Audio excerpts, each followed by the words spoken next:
never seen a smile so big on my little old lady's face until I tell her I'm going fishing all weekend.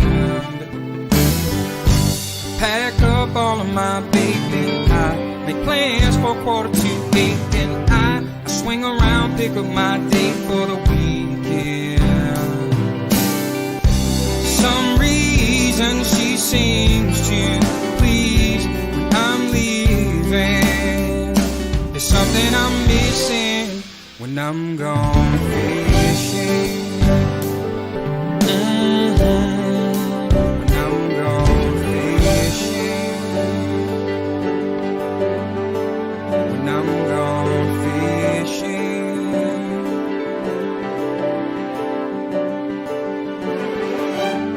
Yeah, baby. Yes, sir.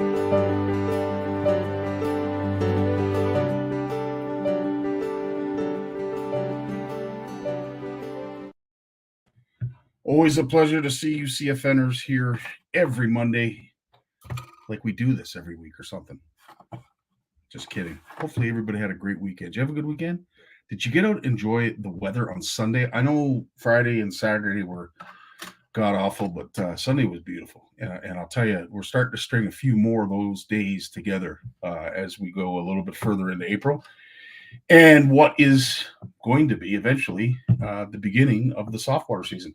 It's really cool actually to see some of the species. And I mean, obviously, it only makes sense that a lot of our content is species and season driven. So this time of year, you know, there's not a lot open, but you're getting to see a lot of perch. You're getting to see a lot of different types of fishing that perhaps you wouldn't get during, you know, those warmer summer days. And you don't see catfishing promoted as you are right now. Same with suckers, same with smelt, same with everything.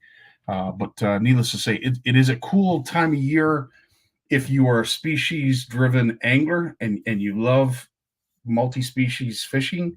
Because I'll tell you, this is definitely the season to get ready for those big sport fish like the walleye, like the bass, like the muskie, salmon, what have you. I mean, those days are definitely on their way. But I like the fact that it's a little lighter in the morning. It stays a lot lighter at night. She's a lot warmer. We're in for some wet weather, from what I understand, that's coming. But needless to say, enjoy nights like this as long as you possibly can. Richard's in the house. How you doing, Richard? Always nice to see you. Steve, thanks so much for all you do. Adrian had a great conversation with Adrian on Friday. Always a pleasure to speak to Adrian. As I said, there's lots of things happening in the background. Lots of really cool ideas, cool events. And we're hoping to get it all done and do a half decent job while we do it. Lloyd, thanks to you, my friend, for all of the sharing that you do. David, always a pleasure to see you. Nice to see you, my friend. Stephen, I think you were one of the first ones to share it today, but needless to say, love seeing you, Stephen. And don't you just hate when you get these stupid reminders that come up? There's absolutely no reason for this reminder to come up for my Adobe. Absolutely no. Anyway, great time for it to happen. Dean, always a pleasure to see you, my friend. Eve's in the house. Tony, appreciate that gift. I'm looking forward to getting down to that shop to see what they have. But cheers to Tony. You said no kisses blown. Okay, sorry, I screwed up. Ed, we're gonna have some time. We're gonna have some fun tomorrow. I'm hoping with our good buddy Tyler from Slanch Donkey. We're going out perch fishing on the wonderful Lake Simcoe. Weather looks very good. Sonia, always a pleasure seeing you. What a positive person you are. It's always a pleasure to see some of the responses and some of the high fives and pat on the backs that you give our community. Awesome stuff. James, love seeing you too, my friend. Mitch, we're going to be getting to a video of yours very shortly, but I love when folks share me videos that I think pertain to a lot of the content that we're trying to share, or at least the message that we're trying to pass on to the community, because there's a lot of great content out there. And you know, who cares if it's been shared once or twice before? You know, at the end of the day, if we love fishing, we never get tired of it. I know I don't. I love seeing great content. So if you are interested in sharing some stuff, Richard, you do it as well. There's a bunch of you that share some wild content. We appreciate you. Loretta, nice to see you. It seems like you're still on a frozen pond. Are you enjoying some spring fishing yet, or are you still on the hard water? Because we were just saying this before we went live. There are still folks that are catching fish on ice, and I don't want to sound like I've got my head in the sand, but Douglas up in Northwest Territories, he's been doing some ice fishing. We've got the Cox family. I've got a release video for them on Wednesday.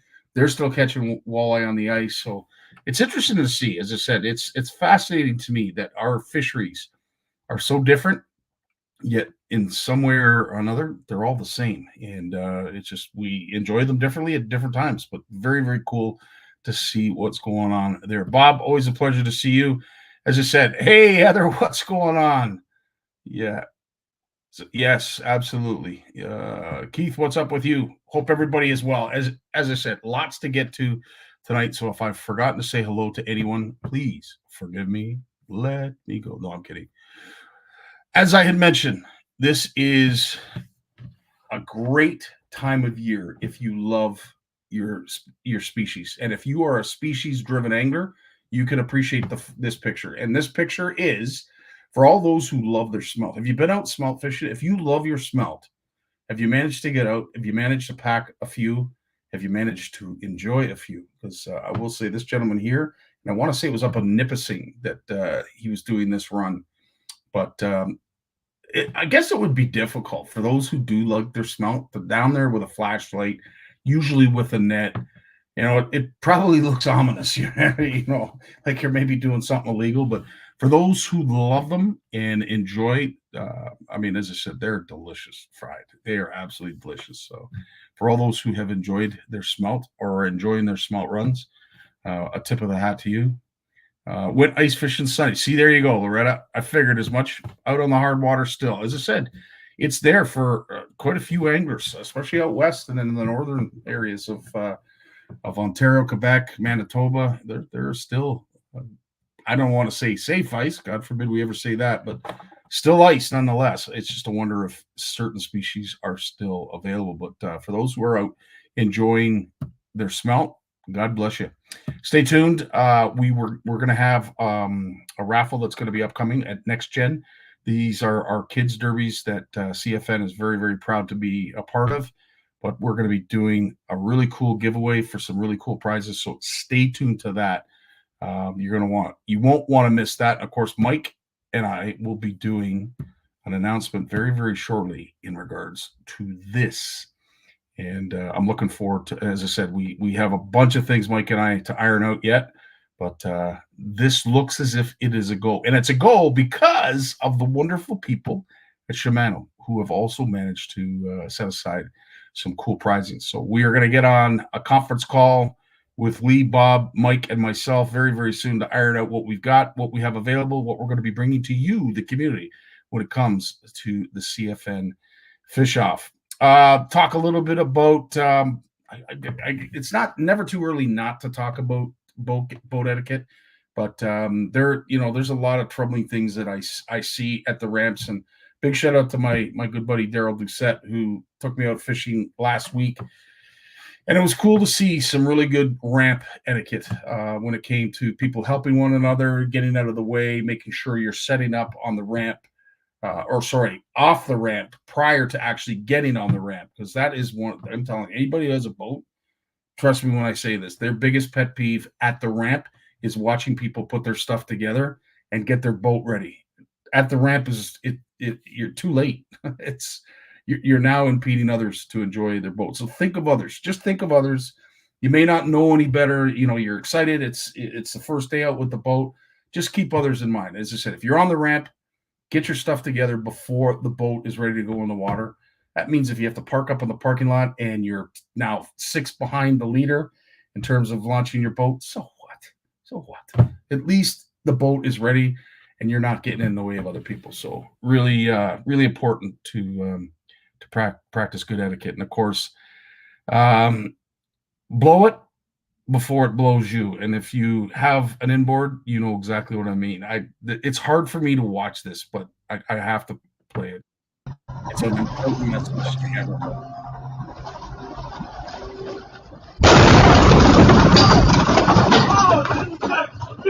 So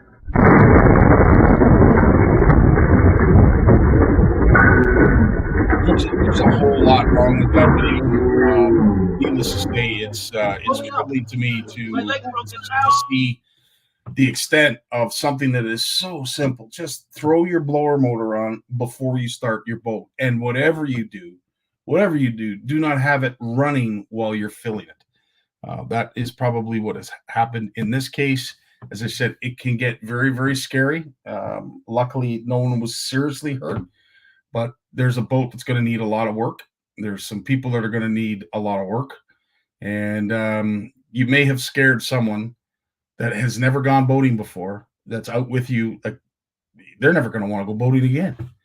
So, again, these are all things simple and plain, but they can mean the difference between getting out, enjoying a day on the water and not. But needless to say, thankfully, I can say no one was seriously injured.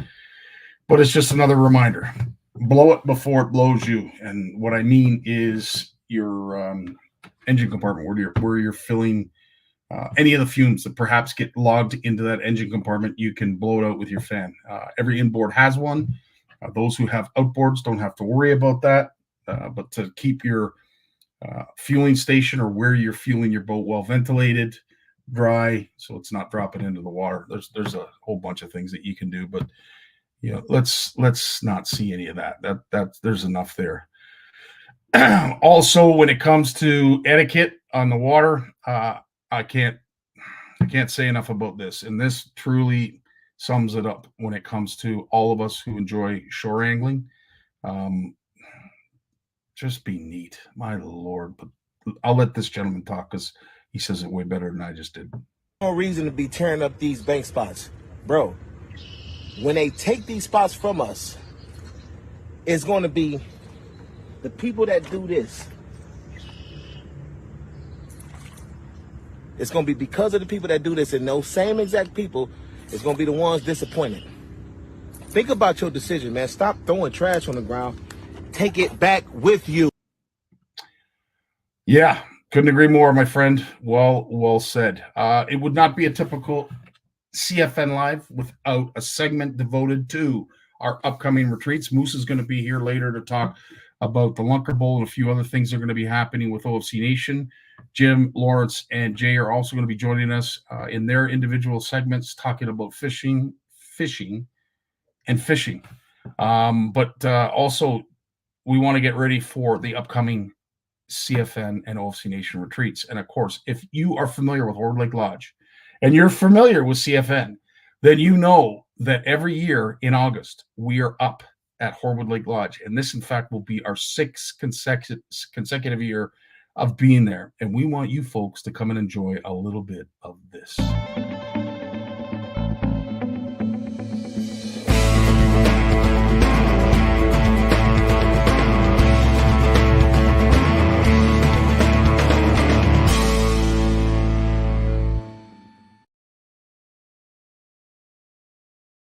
August 11th to the 17th, we are at Horwood Lake Lodge for the 6th annual CFN retreat. The price is $875 plus tax per person. That includes a place to lay your head, all the food you could possibly want, fish fries at night. If you need a boat rental will be made available, bait, fuel. There's a lot of, I'll tell you, Warren and Doris are doing us proud. And the fact that they're able to keep the price the same is mind-boggling, but they've managed to do it with the economy, with interest, with inflation, and everything else. Trying to raise the prices, Warren and Doris have managed to keep it the same. So thanks to both them. And from what I understand, as I said, there's only the one cottage that's left to book. So if you want to be in that cottage that sleeps four, please do yourself a favor and get your butt booked in a bed.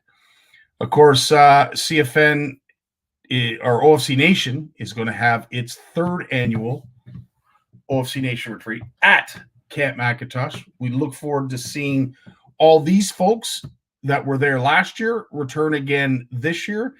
If you need the information to book, by all means, take it down. This is going to be yet another action-packed weekend. It is September 28th to the 29th.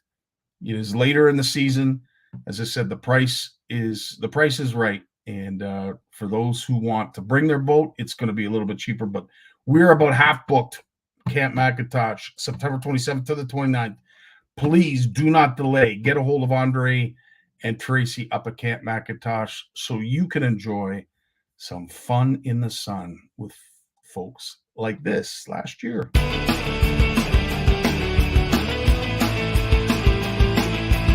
Yeah, baby!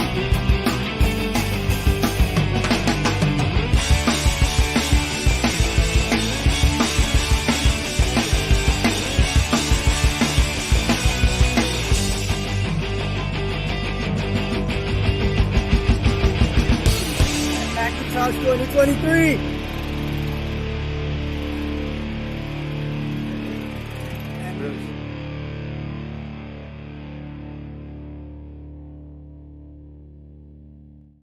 And I'll tell you, Kevin worked hard to get that muskie. He so desperately wanted to get that muskie. He worked his arse off to get it.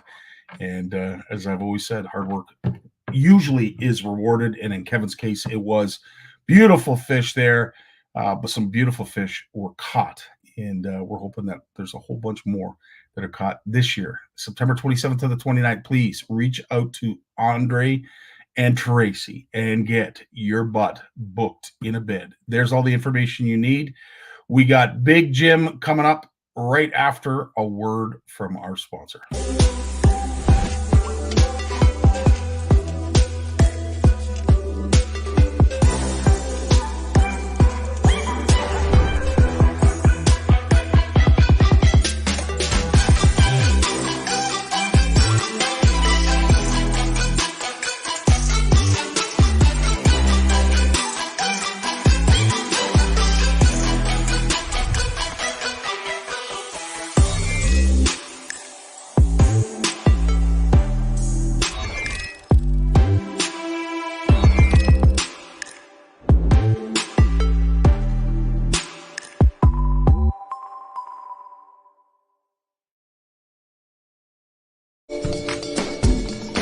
When he was born, he tried to reel in the umbilical cord. Bass named him as their personal best. His power pole came with a stripper. Forward-facing sonar uses him to find fish. Chuck Norris is his co-angler. He is the most interesting fisherman in the world. Stay fishing, my friends. Big Jim McLaughlin, how you doing, my friend? I'm doing good, buddy. Yourself? Always a pleasure. Always a pleasure to spend some time with you. And there it is. It's ready. It's available. It's out there. And nobody died during the making of it. Nobody got hurt or died during the making. Wonderful, wonderful news, Jim. As always, we look forward to this edition, every edition. Just Fishing with Big Jim McLaughlin, of course, a host of friends that help out in a big way when it comes to creating content and the knowledge that you need to know when it comes to targeting those specific species. Jim, does it ever get old putting this wonderful publication out? Never. That's awesome. Never. It's really cool every time. You know, a lot of it's the same, but in regards that, you know, it's one of those things when you do a magazine when it comes to springtime, you try to find different things. Like a few years ago, I tried some brook trout things and other things, and we've got virtually no response. Like no people saying, "Well, great to see you did something on brook trout." And every once in a while, I do something on catfish, and I know we just talked about catfish a bit, and it draws some interest, but it's for like 2 weeks right now. Yeah. It's a short-lived thing. And when I say catfish, I'm talking channel cats, not barbutts, bullheads. It's a different thing. I mean, God, you go over on the Quebec side right now, you can't find a place beside a creek after sundown. It's everybody. It's what people do, but it's short-lived. It's a hoot for 2 weeks. It is, and it's nice to see some species that, as I said, they don't get a lot of attention. Suckers, common sucker. You don't see a lot of posts throughout the course of the year for people who have caught suckers, but right now, that's what they're catching. Yep, and it's like everything else. Hey, Scotty, a few years ago, nobody fished for, for dogfish in the spring. They just didn't do it. Mm-hmm. Now everybody does it. there's things that become trendy. Like when I related the story before about Dave Gens talking about the rock bass in this lake over in South Dakota, I think it was. And it was the thing that really made him, when he said to me that day about, I spent all my life teaching people how to, like to catch fish. Now I'm going to spend the rest of it pleading with them to put them back in the water. Yeah. The average guy doesn't realize how good a fisherman he is now compared to what it was like 40 years ago. I have to admit, Jim, I sometimes sit back and wonder, like, how could I have been this lucky to know this much about angling had I just had that chance when I was in my 20s to have access to all of this incredible content that's available on YouTube, that's available on social media. There is so much incredible knowledge out there being shared. Well, it's Some everywhere. Yeah. You some can't of help it- but learn about fishing. Yeah. some of it isn't correct. And, we have to be mindful of how we correct those who are trying to give us information. Their intent is genuine, but, Yep. not all of it is correct. But at least there is a lot of content that is being put out there to the masses. And as I said, when it comes to fish, it's all fish pork for us. So we love it nonetheless. It doesn't matter whether it's 100% accurate or not. We just love to see fish. But yeah, no, it's a good point. So the big question of the week is, should I get the flow cut off? Who even brought that up? Me. Oh, wow, Jim. This could be it, dude. You get rid of that A flow. brush cut. I don't know. Well, I will say with it getting a little warmer out, Jim, I do appreciate Yo. it. The reflection. I know it happens yes, I've blinded quite a few people. But yeah, I that would came be home as a young lad. I came home from Florida once with no hair. I think I was like 20. wow. And we decided to, on a whim on a Friday afternoon, we decided to go to Florida to get drunk. Well, Real smart thing to do. uh-huh. Well, It I'll was- tell you this, with the mullet coming back in fashion, I wouldn't get rid of that because that might not be a smart thing Well, to do. Tammy said that to me the other day. You should get it trimmed off on the top a bit so it's more of a mullet. It's coming back. It's getting It's pretty coming. long back there, though, boy. It's hanging right down the back, eh? So You just got a head start on everybody. That's all. You just got a big lead on everyone. Boating etiquette, Jim. For all the years that you have been a boater, angler, whatever you want to call it, if there were 3 top pet peeves when you get to the boat ramp, what are your top 3 pet peeves when it comes to bad boater etiquette? well, let me take you away from the boat launch and say I've never ran into another boat with my boat. Okay, good. It's not just a boat launch, Scotty. The whole thing is paying attention. When you see some of these videos, that famous one with the muskie guys, Yeah.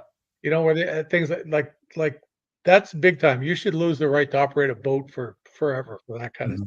It's ridiculous how that happens. No, and there's really only I guess 2 major things. Clean up your mess. Yeah.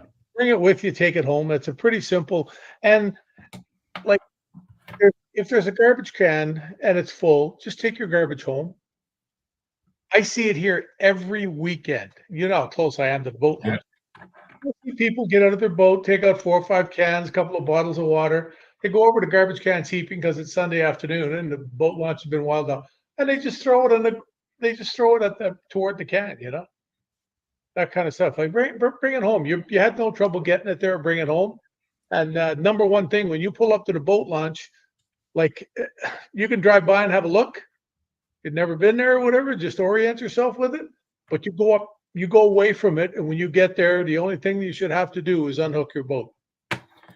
Couldn't agree more. And as I said, unfortunately, Taking it back into the spot. I see it here. There's big fights here every year. I've been sitting in the office here, where it is, and I've heard the screaming matches from the office, let alone the living room, because people back down, start taking the cover off the boat, and Uncle Bob has to go back to the car in the parking lot and get the cooler and carry it down and all this stuff. And I understand they're excited, they're getting out and everything else, and they're not thinking, but it's it's all better for everybody if you just be ready to go. When you get there, you should, even if you keep your tie downs on at the back, it can't hurt. But when you get there, have your rope tied to the bow. sitting on the deck so you can grab it. There's so many other things. Have your motor trimmed up. Have your motor toter off if you have one. You know, have your plug in. Yes. You know, there's just so many little things that you can do, and they make it better for you too, not just the people around you. It's doing it that way. But when I see these guys back down and they start taking the cover off, then they're loading the stuff in, and then they want to put the kids in, and then the kids want out, so they're going to stop doing what they're doing to take the kids back out of the boat. And when I sit down here and I watch it, it's scary. It's scary. Some like, and they don't realize what they're doing. And I want to say that's more than half of them, Jim. Would you agree that I bet you they just don't know? Like if you said something to them, they'd be absolutely offended Mm-hmm. that you said something to them, you know? So. And the other thing is too, you know, you talked about wives, husbands, kids, friends. Educate your guests, educate your family. You shouldn't be the only one that knows how to back in a boat. You shouldn't be the only one that knows how to prep a boat. If you've got a family of 5, I'm going to think there's a son or a daughter in there somewhere, or even your wife that wants to learn a little bit about, you know, having to take a boat off the trailer or what needs to happen. Because, you know, it's tough. Like you said, try to keep kids entertained. Dad's running around making sure everything's done on the boat. The quicker we get that thing off the trailer, the more fun we're all going to have. So it's a team effort. But yeah, I mean, the number of times I've launched a boat on my own, and you know, gotten it ready, backed it down quick, got the rope tied to the back of the truck, jumped back, cross over, grab the rope, tied off to the dock, you know, go park the boat in the trailer, and you come back and somebody's giving you a dirty look, you know, because you're alone. And yet I've done everything. Boom, I was faster than they were, but because they have to wait a little bit, maybe, you know, while you jump out and jump in, tie the boat up on the dock and go back. But that's all part of it. You have to respect that. Now, you know, the big thing is don't be getting your head bent out of shape. I see guys down there, like, I mean, I'm watching them go, and then, you know, the other thing too, Scotty, I see guys that pull up there and it's regimented. Boom, boom, boom. They're ready to go. Yeah. They've got the kid with the rope. He's only 4, but he's got the rope. That's so awesome. I've seen some pretty young little kids out there have total control of that rope, almost get pulled off the dock because dad doesn't launch the boat quite slow enough, you know, like it's back up, hit the brake and hope it lands in the water. Yeah. Like it's you want to have a little bit of slack rope there for junior, but you see lots. And then, I mean, you've heard me talk about it. I've witnessed some of the most monumental arguments on how to back a boat down. Yeah. You know, usually when they're alone. And usually I just let them argue amongst themselves and I back it down for them so that, you know, but when it's all said and done and they forgot what they're angry about, the boat's in the water and everybody's happy. Hey, did I ever tell you after I did the chemotherapy, one of the things they asked me about was about back, you know, they asked me if I noticed anything was different in my life. And I said, well, you know, I can't back a boat down with the mirrors anymore. And she looked at me, she said, could you before? Yeah. could you before? And I said, oh yeah. I said I could do it. I wasn't the best at it, but by any means, but I looked over my shoulder and I backed the boat down at 25 kilometers an hour. If I had to, it's when you do it 4 or 5 days a week. So I'd sometimes put my boat in the water 3 times in a day, looking for fish, go to different lakes and things like that. When I was guiding a different part of a lake, instead of driving 20 miles down the lake, you put the boat on the trailer, you drive over, launch, and you're there, you know, that kind of stuff. And, you know, you get pretty darn good at it. But, yeah, so I mentioned that to her, and then I was in seeing her one day, and she says, remember you told me that you thought maybe the chemotherapy had something to do with, had affected your, you know, whatever. And I said, yeah. She said, I had another guy in here that was 52 or something that said he was a transport truck driver and he lost his job because he couldn't back up with mirrors anymore. And so like 2 out of 60 people made that claim.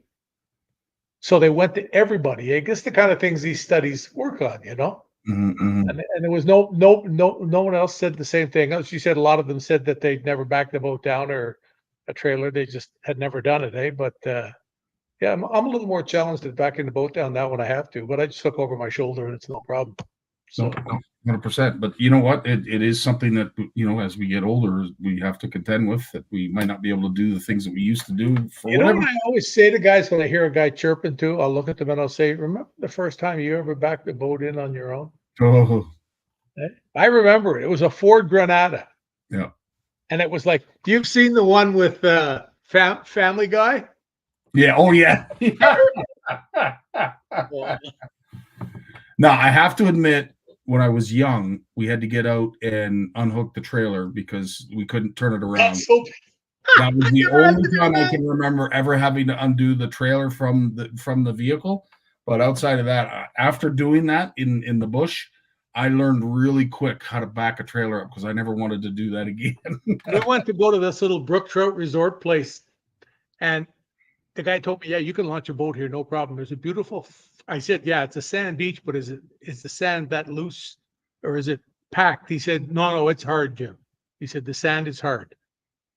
So I said, "Do me a favor." He said, "What's that?" I said, "Just phone me back." This was before phones and stuff like that. I said, "Phone me back tonight at home and let me know." I said, "Go walk on it and tell me it's hard. When you step Mhm. on it, it's not." He said, "Yeah, it's hard, no problem." So we get there, and he says, "Yeah, we just got to go down this road." And I look at it, and I'd like, it's a little windy road through trees and everything. So I go down, and I get to the bottom, and I stop at the bottom, and I get out, and I look, and there's a thing built up, a little retaining wall thing about 2.5 feet high. And I said to him, "Do you have something that goes with this, a wrap that you slide in from the shack over here or something like, because I can't drive the truck off a 2.5 foot high ledge, you know?" So I've done that. Now I have to back the boat out Oh, up the forest. Took like 25 minutes to go back. What took me maybe 4 minutes to drive down, 3.5 minutes to drive down, and I got it out. And at one point, we almost unhooked the boat, and he was going to go get a tractor that a friend had that had a ball on the bucket at the front, mhm. and just drive down and pull the boat up. And I said, "No, hang on." I straightened it out a little bit and went back, and I got it out. But I mean, those places going down, driving forward, it was hard getting through it. But some guys, they back boats up. It's pretty wild. You know who was great at backing a boat up was Rocky, Oh, yeah. because of all the guiding he did up in Yeah. Muskoka, Yeah. places like that. Yeah, I mean, he'd back a boat anywhere. I backed the boat off the side of the road in several places, like literally through bushes. To get, and I'm not talking like a little Lund or something. I'm talking like a big, 21-foot bass boat with 200 on it. It's a good thing to practice. You don't necessarily have to go to the ramp to do it. You could practice it at a shopping mall or in your driveway, whatever. But In fact, when I used to work at Fishing Buddies years ago, we used to do that. They used to put out marker buoys, little orange things, and they would put a little bend at the end or something for different things, and they would teach people. It was pretty cool. I had one of the guys at the base of Petawawa that actually teaches that backing up to the people when they come in, and he said to me, he said, "You come see me for an hour, Big Jim." He says, "I don't care what happened to your coconut. I'll have you backing up at 20 kilometers an hour with the mirrors." That's awesome. Yeah. So Good stuff, Jim. As always, my friend, our half hour absolutely flies by. But before we do, I do have to ask: is there anything other than this wonderful news about Just Fishing being out that you wanted to share with us? what did I miss? Oh, did you miss something? Am I having a senior citizen moment? No, you're not. I set you up. There is nothing that Jim has not shared with us. He just wanted to make sure to reaffirm the point that Just Fishing, the spring edition, is available. So make sure you head over. See those 3 words in the headline? Knowledge is power. Yeah, You want to catch more fish? That's what you need. You need knowledge. that's it. And You it's need amazing knowledge. how much of it there is, Jim. I'm amazed at how much information there is about fishing right now. It's incredible. Oh, hey, I go look at stuff. I'll be sitting waiting to go to the doctor, drive Tammy to the doctor, or I'll be waiting at the gym for some or whatever. I'll be Yeah. between sets or I'm doing something, and I'll go see some fishing thing I saw, and I'll go on and I read it. Yeah. It's pretty cool to see. 100%. Well, listen, you have yourself a great week. Thanks for putting out your information, your knowledge, like you do it's every season, right? You have a spring season, winter season, summer season. You Yes, do all four a seasons. year. Yeah. That's awesome, man. To share the amount of knowledge that you do with your partners in crime that you do it with, we are so thankful, bud. Lap it up. I'm kidding. It's the secret. Right That's how on. I got. How many times have I told you the In Fisherman magazine? So true. Yeah. Number 0008. Started us all. My fishing went like that. It's awesome stuff, Jim. Thanks, buddy. You have yourself a great week. Absolutely. Take care. We have Lawrence Gunther. There you go. Lawrence is coming up right after a word from our sponsor. When it comes to Canadian food, we've got your back with flavors like lemon pepper, beer batter, campfire barbecue, lemon pepper dill, garlic butter and chives, and crispy Cajun. We've got a mix for every meal. Whether you're serving East Coast shrimp, West Coast salmon, succulent walleye, chicken wings, or veggies, we've got you covered. Coat your food in outdoor flavors. Available online or at these fine retailers. Lawrence Gunther is, well, he was there. He was there. You can hear him laughing in the background. He can't be that far. While we're waiting for Lawrence, I'm just going to shut off his mic for a second. I'm just going to shut his mic off. A couple things that I wanted to share with you folks is one, of course, we were talking about catfish, and our good buddy Jay Pierce wanted me to let everybody know that the first week of the Catfish Extravaganza is in the books. And for those who have signed up for it, you can go and see the latest standings, which of course are here, and some really big catfish have been caught so far. Congratulations to all those who caught. Look at this, 27, 28, 29. There's some big catfish, and a big shout out to Chris. I won't say that last name because I would not want to upset anybody, but Chris, congratulations on being first. And now I see Lawrence is in the house. Lawrence, you're in us. Yeah, baby. Hey, man, sorry about that. I was keeping my eye on the time, but I guess I fell behind a few minutes there. No worries, dude. No worries at all. As I said, it's always a pleasure to see you each and every Monday here on CFN Live. But of course, you have a load of podcasts that folks might not even know about. So please go over to Bluefish Radio and get caught up on some of the podcasts that perhaps you weren't aware of and you didn't know existed. But I think Lawrence has talked about just about everything when it comes to fishing, and he's here again Monday night with us to talk about even more fishing. What have you been busy doing, Lawrence? Well, I've been putting together the latest issue of the Bluefish News. I think it'll be out tomorrow. So we're with the communications arm, and they're prepping it for delivery. With over 5,000 people that subscribe to that newsletter. So if you want to subscribe, go visit bluefishcanada.ca and go down to the bottom of the page and subscribe. Your email will not be given away. But I got a bit of some information too, and I wanted to talk to people about this. I know it's but before I get to that, I just want to talk about boating etiquette. And my friend Robert Pye, former communications director for the entire Federation of Anglers and Hunters, now the executive director of Watersheds Canada, he wrote an article that just came out in the on the Outdoor Canada magazine website on boaters etiquette, right? So how to be a nice guy in a boat and avoid trouble and still make sure you're getting your access to the fishing you want to gain access to. And so he shared an advanced copy of that. And I said, Robert, let's do a top 10 tips for boaters etiquette when you're on a lake in terms of docks and shoreline property owners and things like that. So we put that together, and we'll be sending that out shortly in over the social media and sharing that with you, Scotty, and maybe you can push that out for us. And 100%, dude. You know what? When it comes to etiquette, there's a lot of folks who have boated for a number of years, and just because you've been doing it for a number of years doesn't necessarily mean you've been doing it right. Yeah. And there's some interesting stuff if you do spend some time with others in their boat. You can pick up some tips. You can also pick up some things that you'd never do yourself. But it's always fun to see how others sort of conduct themselves on the water. But I myself, and Lawrence, I'm sure you do as well, and it'd be a little bit different for you, obviously, because folks would have to be handy. But it is really something to be able to show up with someone with their boat and have a clue what needs to get done, right? The last thing nobody wants to I don't like to stand there and have everybody do. I'd like to help out, and with that comes a little bit of knowledge and learning on your behalf. But just asking, hey, is there anything I can help you with? Anything I can do? It can sometimes go a long way. Especially at the launch, there's a lot of newcomers. There's a launch nearby me here in Ottawa, and there's no docks, but it's downtown, and there's a lot of new boat type owners there using that launch. And I don't think it's fair just to go and gawk and have fun at their expense. If you're there and you've seen them struggling, just offer some suggestions.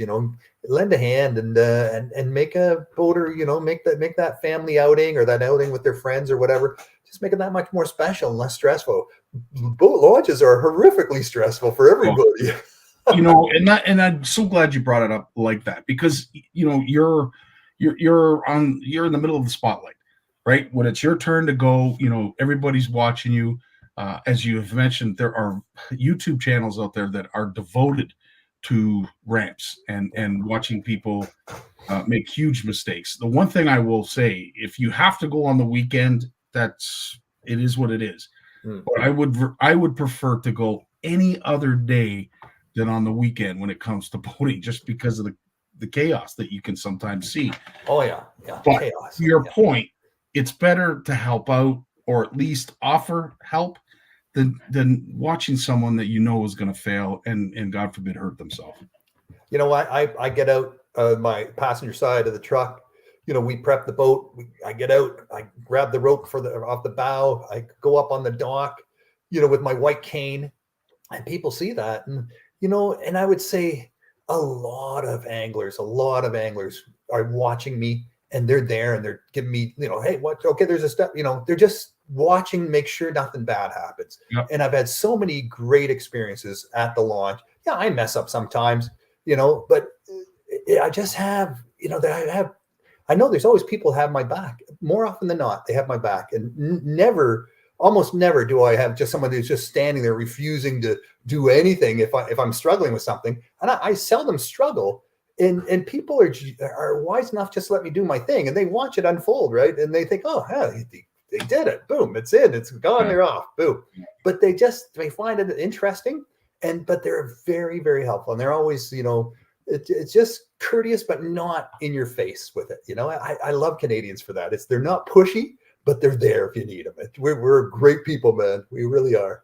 That's awesome. We're a friendly folk. When we're out on the water, everybody has a habit. Like if it's a motorcycle, if you're on a motorcycle, everybody waves at one another.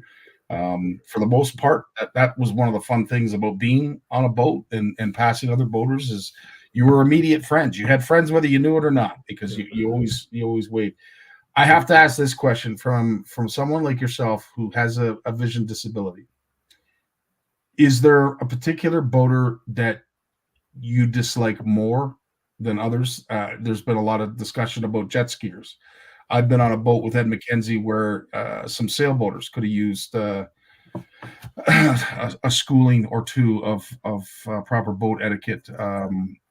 Anyway, needless to say, they all have their challenges.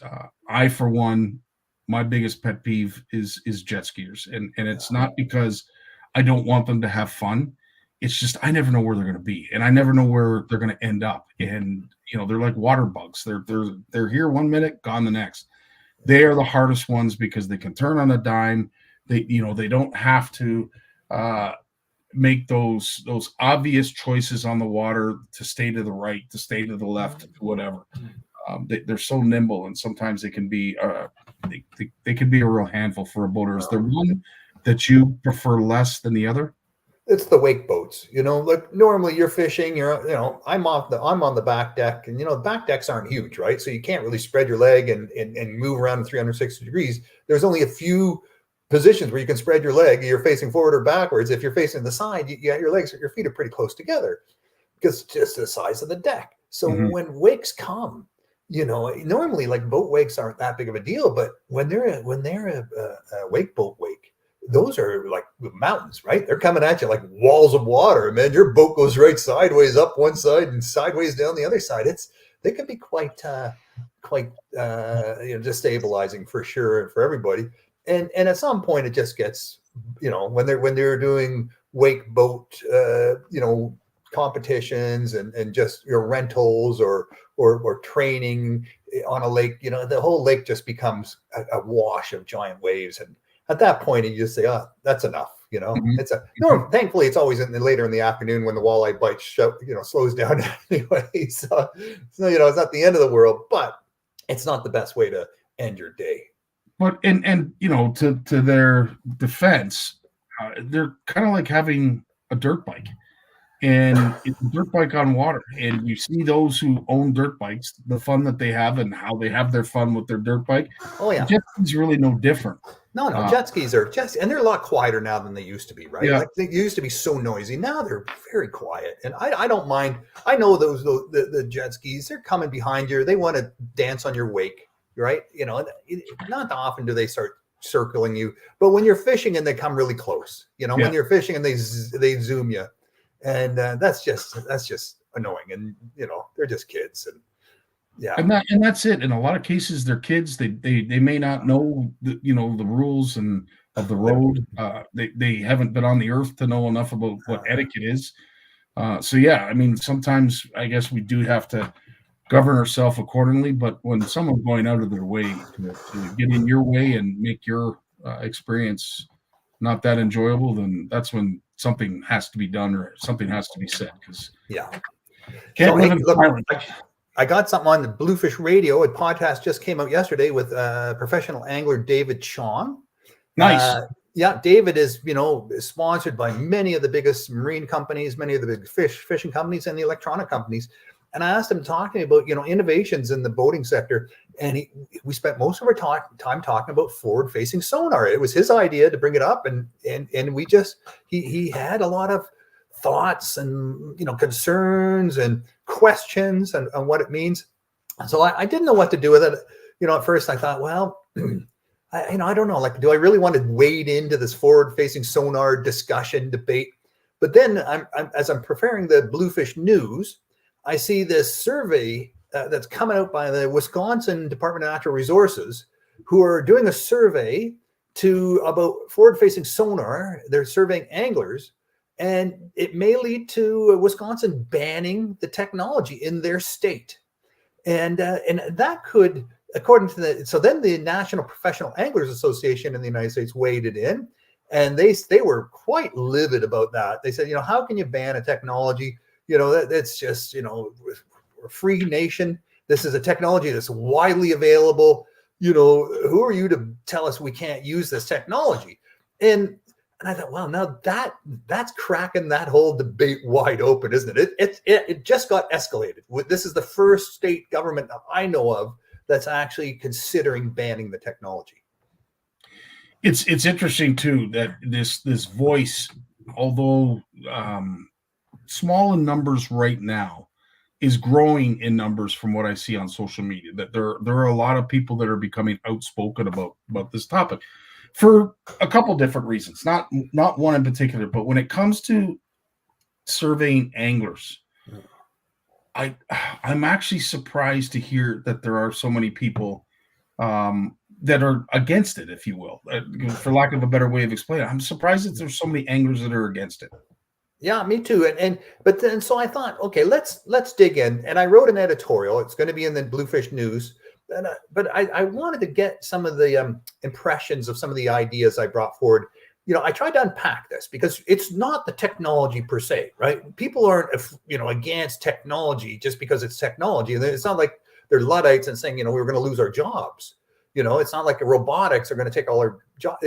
Forward-facing sonar is not going to mean people are going to lose their jobs fishing. So what is it that people are concerned about? And I thought maybe we just get a little temperature and see if I'm on the right track here. If you don't mind, we survey your listeners here tonight. What do you think? Yeah, absolutely. I mean, it seems to be a topic that's not going away anytime soon. It is being talked about just on about every platform, if it hasn't already, when it comes to angling, and some in cases that has nothing to do with angling. It is a hot topic, more so in the States. It's growing in numbers in terms of those who would like to see it banned. Again, I'm still shocked at that small silent, not really silent, I shouldn't say, but that smaller majority or smaller minority becoming the majority of folks. I hope we don't go down that road. I agree. I'd hate to see something that is considered a technological advance hindered. Perhaps we have to engage the science more, understand the science more, but needless to say, I don't see this disappearing anytime soon, and no. I'd be really surprised to see tournaments ban it. I can see tournaments starting that don't allow it, but to ban it, that's okay. So tournaments, I think there's two issues with tournament fishing. One is it's boring to watch because people are just cruising around in open water on their trolling motor, staring at their screen and just looking for fish. And then when they see a fish, they cast, and either fish bites or it doesn't bite. But they know, don't waste time making 10 casts of that same fish. If it doesn't bite, it's probably not going to bite. Just go on and find another one. So, 5 minutes, 10 minutes, one cast. 5 minutes, 10 minutes, 15 minutes, one cast, right? And just a person staring out. David Chong was saying, these people are going to be the next best friend to chiropractors, with their neck issues, just staring down at that screen. So that's one issue around tournament fishing is it's just not interesting to watch. Watching someone who's watching TV to see if there's fish, to find fish, it's not interesting. The other thing is this idea that you have anglers who are really good at what they do, who really understand fish, who really have that knowledge, that experience, have gained that experience through hundreds of hours on the water.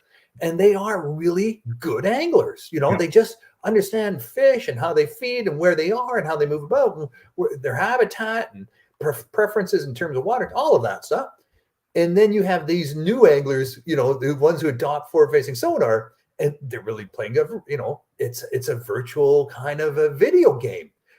So is forward-facing sonar a kind of like a performance-enhancing technology, right? That gives people an advantage over those with skills. I think it's a great argument that you bring up. I just think it goes with everything else that's in the boat. It all it does is reaffirm what our beliefs currently are. So if we think that in 20 feet of water off of this point, we're going to be in the kind of water temperature that we need to in order to see walleye, we go over top of the spot, you see the fish on the bottom, it just reaffirms what we already know, or it validates what we already know. But forward-facing sonar, yes, has it taken it one step further? 100%. It becomes the game inside the game, and with the bifocals or that mask or whatever it is that Moose shared with us a couple weeks back, I don't think they're going to have to look down anymore, Lawrence. They're actually going to be able to look straight out now. Oh yeah, like with projections on your eyeglasses that project right into your retina, right? 100%. So that's coming for sure. And Dave says there's also posts that are raising the screen up higher, so you don't have to look down. And Dave says too, if it was just confirming, yes, there are fish around that structure, let's look at that, let's scan that structure for fish. But it's changed the game of fishing. Like now people are actually, according to Dave, people are pursuing open water fish. Mm-hmm. Fish that don't relate to structure, fish that just swim around out there in maybe, 100 feet of water and they're 30 feet down, and that, they just found their preferred depth and they're out there just cruising around looking for prey, and they have no interest in hiding or locating near structure. And these are fish that we haven't really, focused on. We focus on structure, then we use our sonar to find fish on that structure or not and move on. But now we've got people out there in the open water, the deeper water, looking for these open water fish. And Dave thinks a lot of these fish have probably never really been caught before because they've never been pursued. So these are fish that are sort of naive a little bit.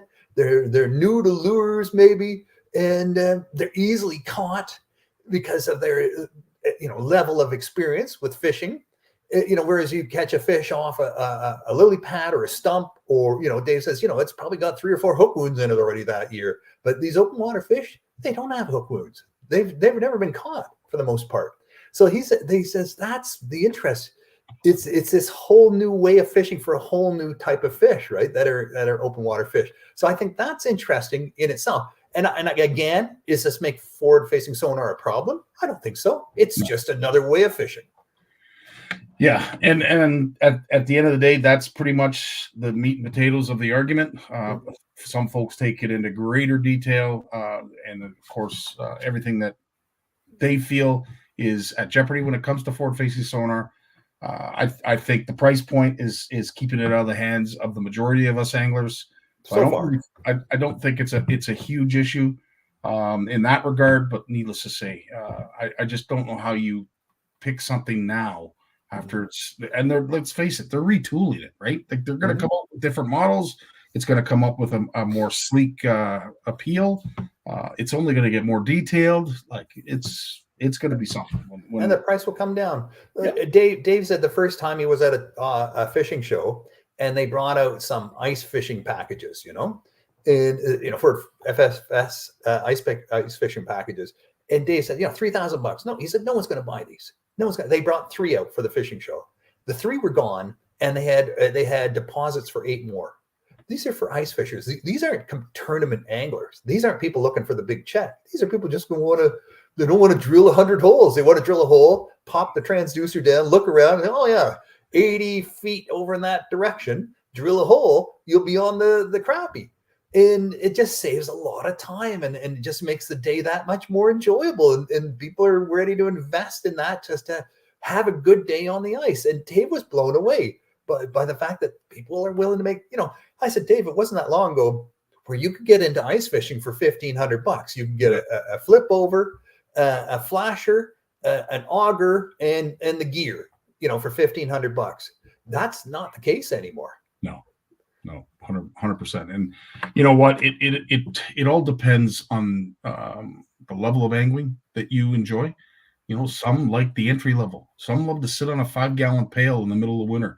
Some like just to sit on the end of the dock, and they don't care if there's fish under it. They just want to be there. So we speak to a wide variety of anglers when we talk about these subjects, and forward-facing sonar is no different. If either you're in or you're not, and I respect either one of those decisions. I would never fault anybody for either liking it or not. But yeah. So here's another aspect of this debate, and it relates to bear trauma, right? Fish that are caught at depth and probably shouldn't be caught at depth. And there's a lot of debate, a lot of discussion saying, we see these fish now, crappie, a school of crappie in 50 feet of water over at 160 feet to our left. So we go over and catch them. And you see all the citizen science types of research taking place on the ice this past winter to really understand bear trauma. And, so is it forward-facing sonar the problem? Or is it, I think it's going to really shed light on the issue of fishing fish at extreme depths and the problems that result, because now we really know. There's no more excuse. Oh, I don't believe it. All right, no, you just reel them up slow, or or you let them go quickly, or you torpedo them. All these things. And I think we're really starting to understand that there are issues. And if you're not good at fizzing crappie, I've never heard of anyone who fizzes crappie. But, you see a lot of dead crappie under the ice, apparently, in the wintertime because of this. And you see it on cameras, and you see it. And they've done, there was a lot of citizen science type research taking place by anglers themselves this past winter. I think, this catching fish at depth has been an issue since we got sonar, right? We find schools of fish out in the water. We see them down 50 feet, 60 feet off the point, suspended over, off the point, suspended over 100 feet of water. And we're tempted to go after them. And, I was as a conservation director for a walleye club for many years. It was a constant battle to keep the members from chasing fish down 40, 50 feet, just to get their numbers up to win a trophy. It was a constant battle. And I think this is now, it's made this conversation, it's brought it to the table in a way it's never been brought to the table before. And that's a good thing. I agree, because 100%, because it is bringing other issues along with it to light, like barotrauma. I don't think barotrauma would be spoken of like it is right now if forward-facing sonar had not been the flagship through which to argue about it. There's that argument as well. But I would have to say there's lots of discussions, and just because the machine tells you fish are there, you as a conscious angler have to make that decision. Am I going to target fish that are in 60 feet of water, knowing full well that they're not going to survive if I do? You as an angler have to make that conscious effort. It's not the forward-facing sonar; it's you.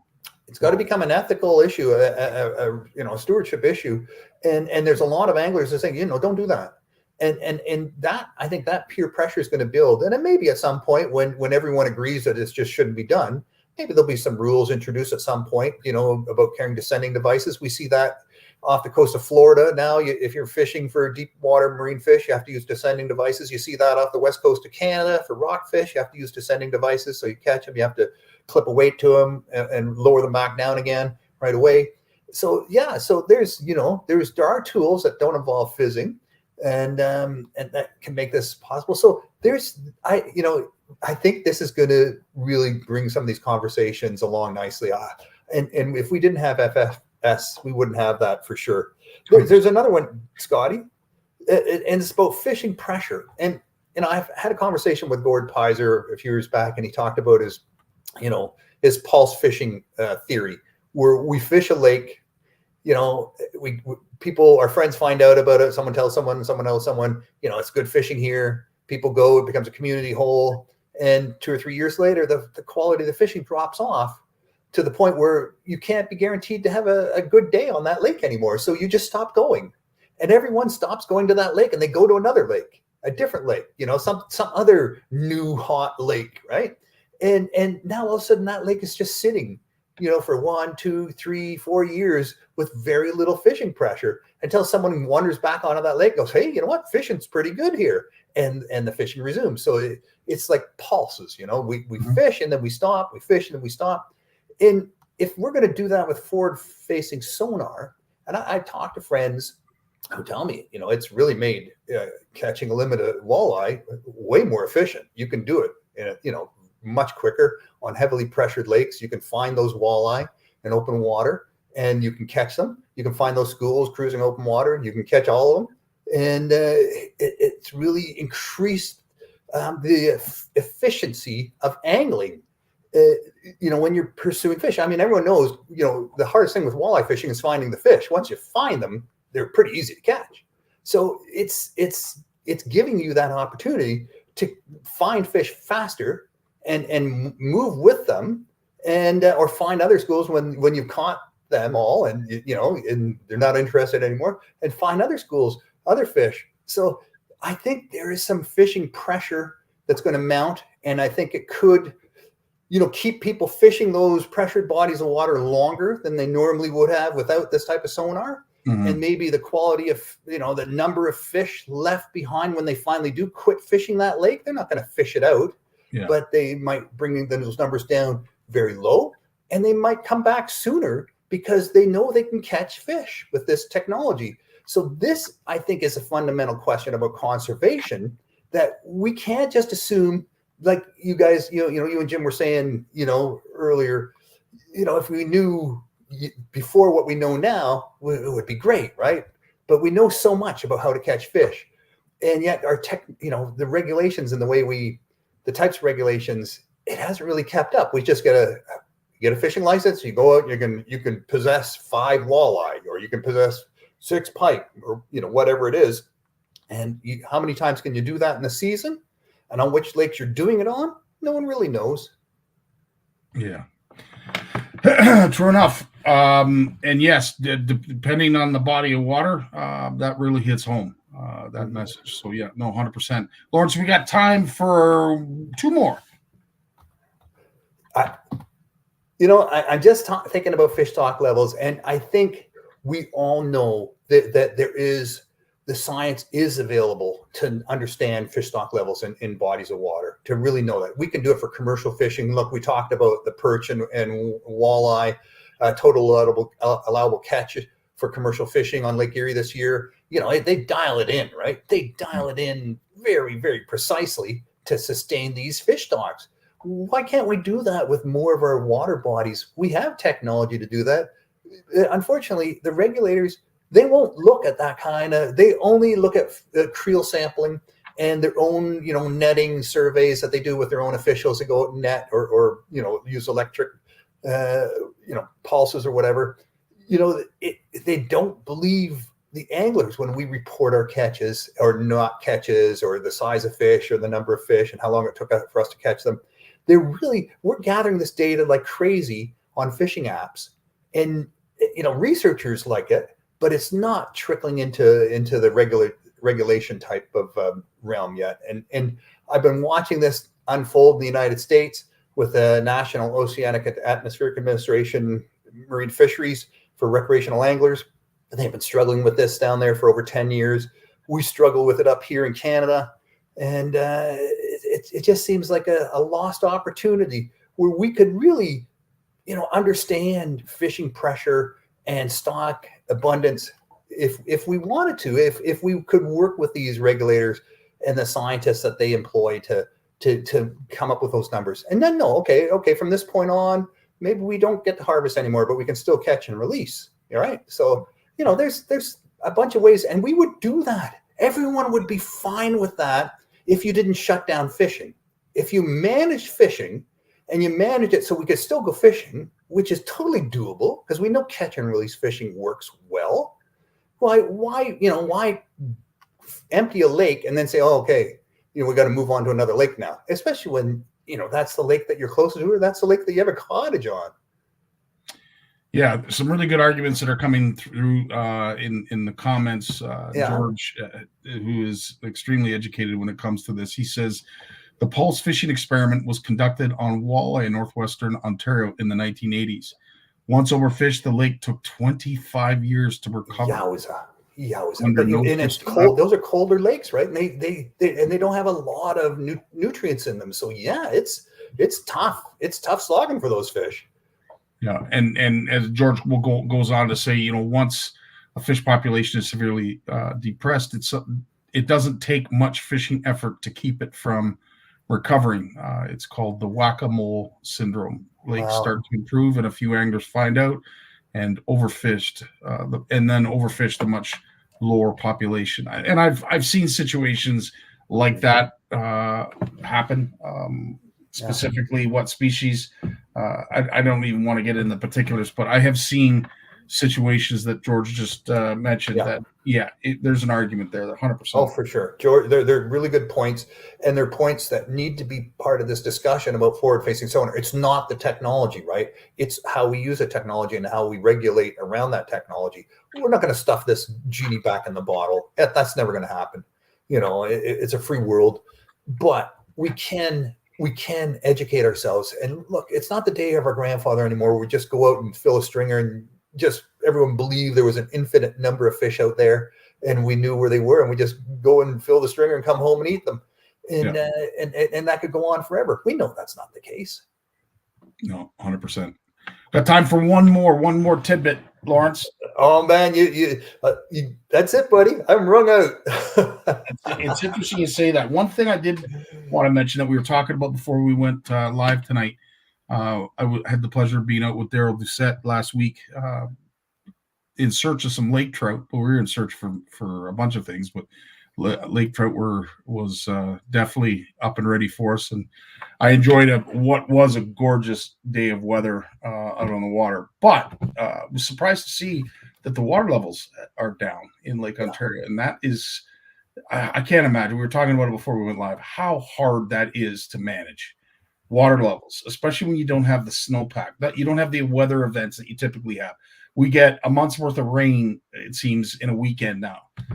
So how these folks are managing these dams and sludgeways is beyond me, because I can imagine how difficult it is. And with like just 2 inches of water, that could be an awful lot to manage, depending on where it ends up. But yeah, I talked to some of these officials that do the regulation and set the regulations on how to get those lake levels down on the Great Lakes. Yeah. And they say even when they open up the dams on the St. Lawrence River wide open and the river just flows like it did in its natural state, yeah, it still takes like a month to lower Lake Ontario 2 centimeters. 100%. You know, it's not an overnight solution, right? So, you know, people think, well, hell, how come you're letting this happen? How come you're not, you know, reducing the level of the lake? It's a giant lake and it's got water pouring in at the other end. So, you know, getting that level down is not an easy matter. That's why they try to, you know, anticipate these things. They try to say, okay, it's going to be this kind of year coming up, so we got to reduce the level of the lake to this level at this point. And that could be what we see there. But we know it's going to be a dry spring. We know already, you know, these heavy rains have just hit northern Ontario, Abitibi and up that part, and it's just melted all the rest of the snow, and that's gushing into the Ottawa River now. So there's a little bit of flooding up around Pembroke on the Ottawa River, and that'll pass down through the system. But then that's it. You know, the snow's gone. The rains will be over soon enough, and then we'll be back to super dry conditions. And, you know, we're already having, you know, fire alerts out in BC and Alberta. And, you know, last summer, right, we might have another one of those. 100%. Lawrence, as always, dude, I really appreciate your time. Each and every Monday you come here. And for those who have missed a podcast or 3, please go over to Bluefish Radio and search at your heart's content. There's all kinds of wonderful content there. Lawrence, thanks for being you and continuing to keep us up to date with all we need to know about fishing. It really means the world, dude. Appreciate the opportunity, guys. And thanks, Scotty, for doing what you do, buddy. Right on. We've got Jay Bar News coming up right after a word from his sponsor. Want to know the difference between power bait and other soft plastics? Ask the fish. Berkeley scientists have thousands of flavors tested on thousands of fish. Natural, man-made, every bait that's ever hit the water. No matter the shape, size, or color, power bait is the only one that is scientifically proven. Fish bite and will not let go. J-Dog's in the house. How you doing, Jay? Good, man. How are you doing, Scotty? Fantastic. It is yet another Monday. We have the pleasure of visiting here with Jay Bar News, as we do each Monday. Look forward to these days. And I'll tell you, they seem to creep up. Just the minute you turn around, all of a sudden it's Monday again, and you're good to go. I have a question for you. Yeah. What happened in this scenario?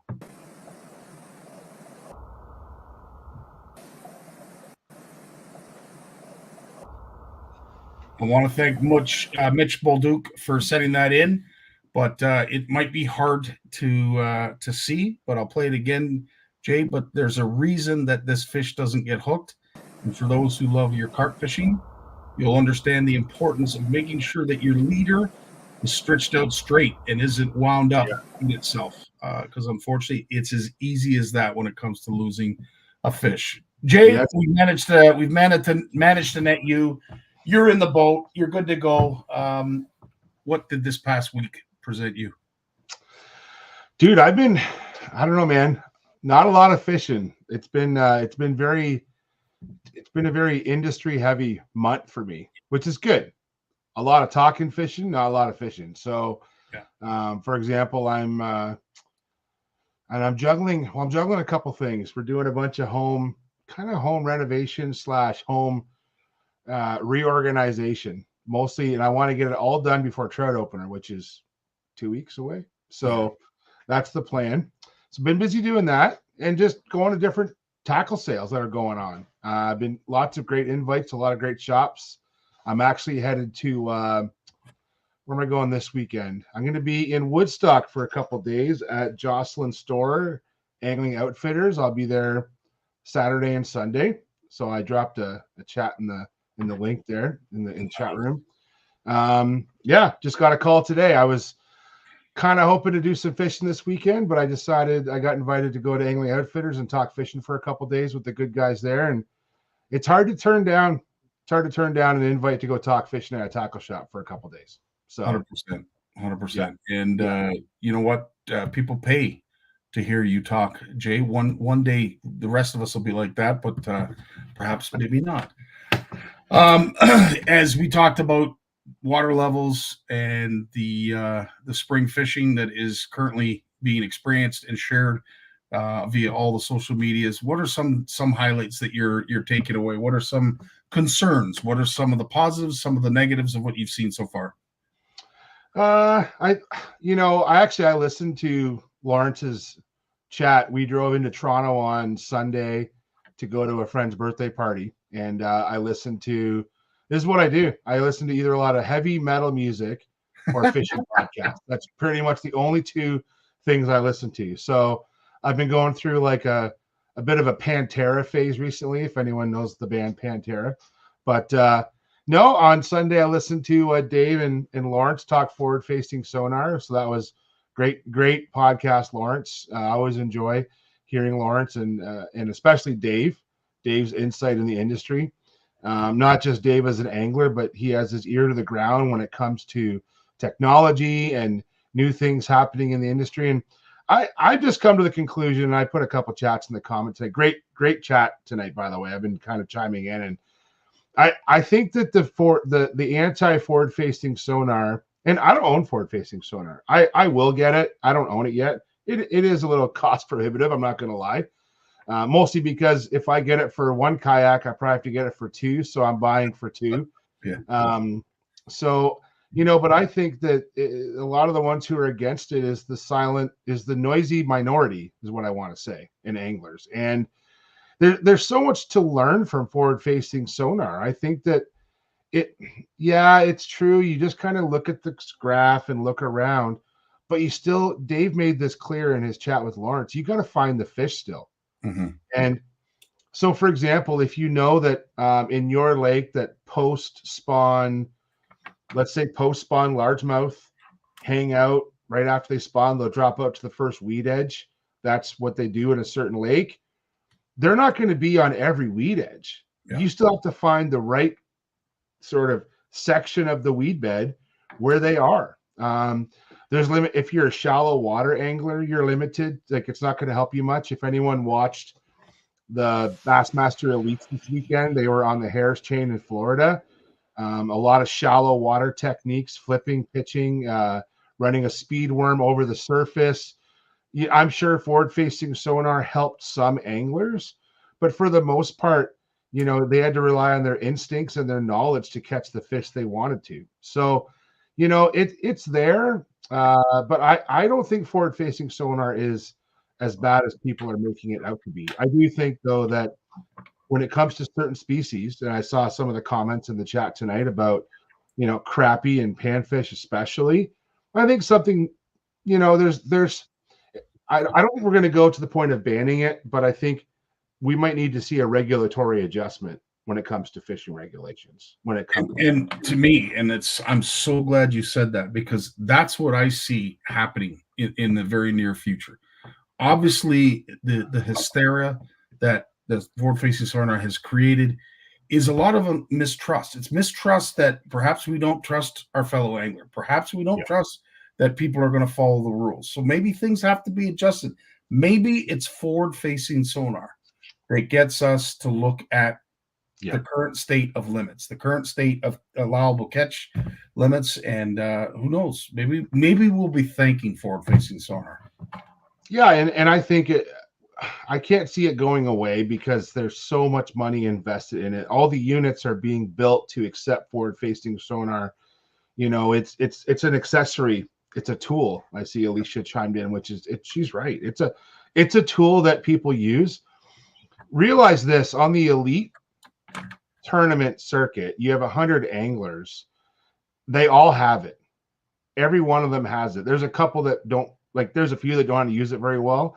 There's some running jokes that John Cox is an angler I really admire watching. John, he's a bit of a doppelganger of mine. If anyone has watched John Cox, I think I kind of emulate John Cox or vice versa. I'm not sure. There's a running joke in the house that John copies me or I copy John. Trevor can't decide. But John's a power fisherman, fishes shallow water. He relies on his instincts a lot. I think that but he will use forward-facing sonar. I think that in true forward-facing sonar events where it is the dominant tool, he may not do as well. But I think across all 9 events, which the elites are an example of, they try to hit all different fisheries at different times of the year to challenge the anglers to use all of their skill set. And so I think that, anglers like John will still do pretty good. They may not, maybe he might do better than others in some events, and others he may not do as well because he's not as versed at it. But overall, it's the angler that does the best overall, right? So it's a tool that people need to learn how to use, and it's going to come back for sure. It's going to not come back. It is going to expand people's knowledge. I'm telling you, once you get it, I've played with it. You will learn so much about fish behavior. Some of my local friends here, hearing even in shallow water like smallmouth on Lake Erie, hearing about how they're using it to find weed edges that you can't find easily with 2D or downscan, because in really shallow water, so if you're using 2D or downscan in shallow water, your cone angle is your area of scan is small. Whereas in perspective mode, you're putting out a broad cone. And so they're able to find like shallow grass edges on sand flats where fish are relating to it. So instead of looking down in a narrow vision, they're looking out. And so there's so much this can be used for, that it's not going away. And it's gonna make anglers better. It's gonna make all of us better anglers. But it's a tool that we have to respect, and I'm not worried about the folks on the call tonight and a lot of our good friends. I'm not worried about them abusing this technology. I think that that's going to come from others. So 100%. Yeah. 100%. I think it's a great discussion topic that you brought up, and you deliver the points as you always do in such a great way. Obviously, we have perhaps a need to revisit catch limits, but also one of the other things that people are afraid of is, of course, the barrel trauma. And I took the time to download the video that you shared and did with Jeff Penner at CatCast, because I think this is a really cool tool. If in fact you are someone that is very concerned about being able to fish, have the knowledge to do the fizzing properly, then this is a really cool kit that Jay showed with Jeff that I think you guys might want to have in your tackle box. Jigs at CanCast 2024, right? Yep. Jeff's selling barrel care fizzing kit. And I was just telling Jeff, one of the things I get asked a lot about fizzing kits is how do we sterilize them? So these barrel care kits are great. You have the right gauge needle, you have the right reamer, all comes together. But sterilization is important when you're going to fizz bass. You don't want these just rolling around your tackle box. What's great about the barrel care kits, Jeff, right, is you can fill this with isopropyl alcohol, store them in here, seal it up, and you can keep all your needles sterilized, keep those fish happy, get them back safe. Jeff Jigs, good job, Jeff. Awesome to see Jeff what did I just do there? Sorry, Jay. I tried to remove the wrong thing. I apologize. That's all right. Awesome to see Jeff as always. But of course, having you right next to him discussing the barrel care kit, it just doesn't get any better than that. But explain how easy it is for someone to purchase that. So I'm gonna drop a link in the chat. I know I was chatting tonight with, so just so everyone knows, so Jeff's Jigs, and Jeff's my fluff guy. Like Jim makes great fluff, but I like to spread it around a bit. So Jeff's my fluff guy. I actually got some of Jeff's tackle right up there. So Jeff's my fluff guy. And Mark Penner, a little bit about the Penner family. Mark is the manager of Grimsby Tackle, and they've become good friends of ours. And Mark has started carrying the Barrow Care at their shop, and I saw it there for the first time. So Barrow Care was developed by a graduate student of Steve Cook out of the Cook lab. Or no, sorry, that's wrong. Out of the Tufts lab, Bruce Tufts lab. And Vince is his name. And so he developed this Barrow Care kit. Now, I'm not going to take anything away from Barb Elliott. My good friend Barb from New York, she has taught fizzing to hundreds of anglers. She came up with the market idea. So what you have is you have this is actually Barb's kit, but I'll explain the difference between the two kits. They're very similar. So you buy a hypodermic needle, preferably like a fine gauge, like 18 gauge. But the trick to this is there's a wire reamer inside. And what the reamer does is it allows you to clean out the needle. So when you put the needle in the fish, it clogs up with meat because you're putting it through the side of the fish, through the fillet, literally. So you want to inject the needle with the reamer in and then pull the reamer out. And now you got a clear shot of air from the air bladder. Okay. What I like about the Barrow Care system is that with the Barrow Care, so the way Barb sells hers is it's in a pill bottle. Okay. Which is great. You keep this in your tackle box and you can actually add, when I used to fizz fish at tournaments, like almost on a commercial scale, I would have like 5 or 6 needles in here. Okay. But one thing that I often get asked, and I had a great conversation at CanCast, man, I had so many good conversations at that place. So at CanCast, there's a group called the Huron Bass Tour. And the Huron Bass Tour, I'm going to drop a link. Those guys, I'm going to give them a shout out. They're real progressive with their fish care. They came up to me and they're like, Jay, how can we do better with our fish care? We're worried about about contamination of the needles, literally. So how do we clean them? Well, what I used to do was I would take a bunch of Barb's needles and I would put them in a waterproof bottle that seals, like a little Nalgene bottle, and I'd fill it with isopropyl alcohol, just 70% rubbing alcohol. You could use 90%, 95% ethanol too. It's fine. And so you soak everything in alcohol and it cleans it for you. So the Barrow Care kit has a reamer, has the needle, everything you need, but it comes in a watertight tube. So what I suggest if anglers are going to buy it, and I suggest reaching out to Jeff and Mark at Grimsby Tackle, and a couple more shops are carrying them too. I think you can buy them on Amazon as well. But what you do is you can put isopropyl in the container that's in that video, and it's watertight. You screw it down, and now you have basically it's soaking in isopropyl. You can keep that in the glove box of your boat, keep it in your tackle box, and when it's ready to go, it's already clean and ready to go for you. It's great. Awesome stuff. Yeah. Jay, we talked a little bit about boating etiquette as a fellow kayaker. What are some of the things that you dread when you're out on the water and people are doing their thing, they're having fun, they're doing whatever? As a kayaker, what are some of the things that you would really like to see boaters get better at? Okay, so let's start from the very beginning about boater etiquette, because this is a sensitive thing with me. When you work for the government and you're hogging a boat ramp, you think that you're at a boat ramp and you're holding it up. You wait till you put a sticker on your back, and everybody hates you. Okay. I literally spend a ton of time training people. Like it's like a fire drill. Yeah. It's like we get to the ramp, everyone has a job. So you have someone in the truck, you have someone in the boat, you have someone ready to undo the winch. We don't hog the ramp. We pull off to the side first. We get everything ready. We de-strap everything. We put it in the water. We go park. We come back. Everything is rehearsed. And we actually practice this at the office before we go out. And I made a couple comments tonight about rehearsing it, and this actually applies in everyday life too. Now, so with kayaking, it's worse, because here's the thing: when you trailer a kayak, I'm gonna have some stuff in the kayak strapped down, like my seat, maybe my big crate with my tackle. It's all strapped in. But when I get there, I have to put all my rods in it. I got to put my light on.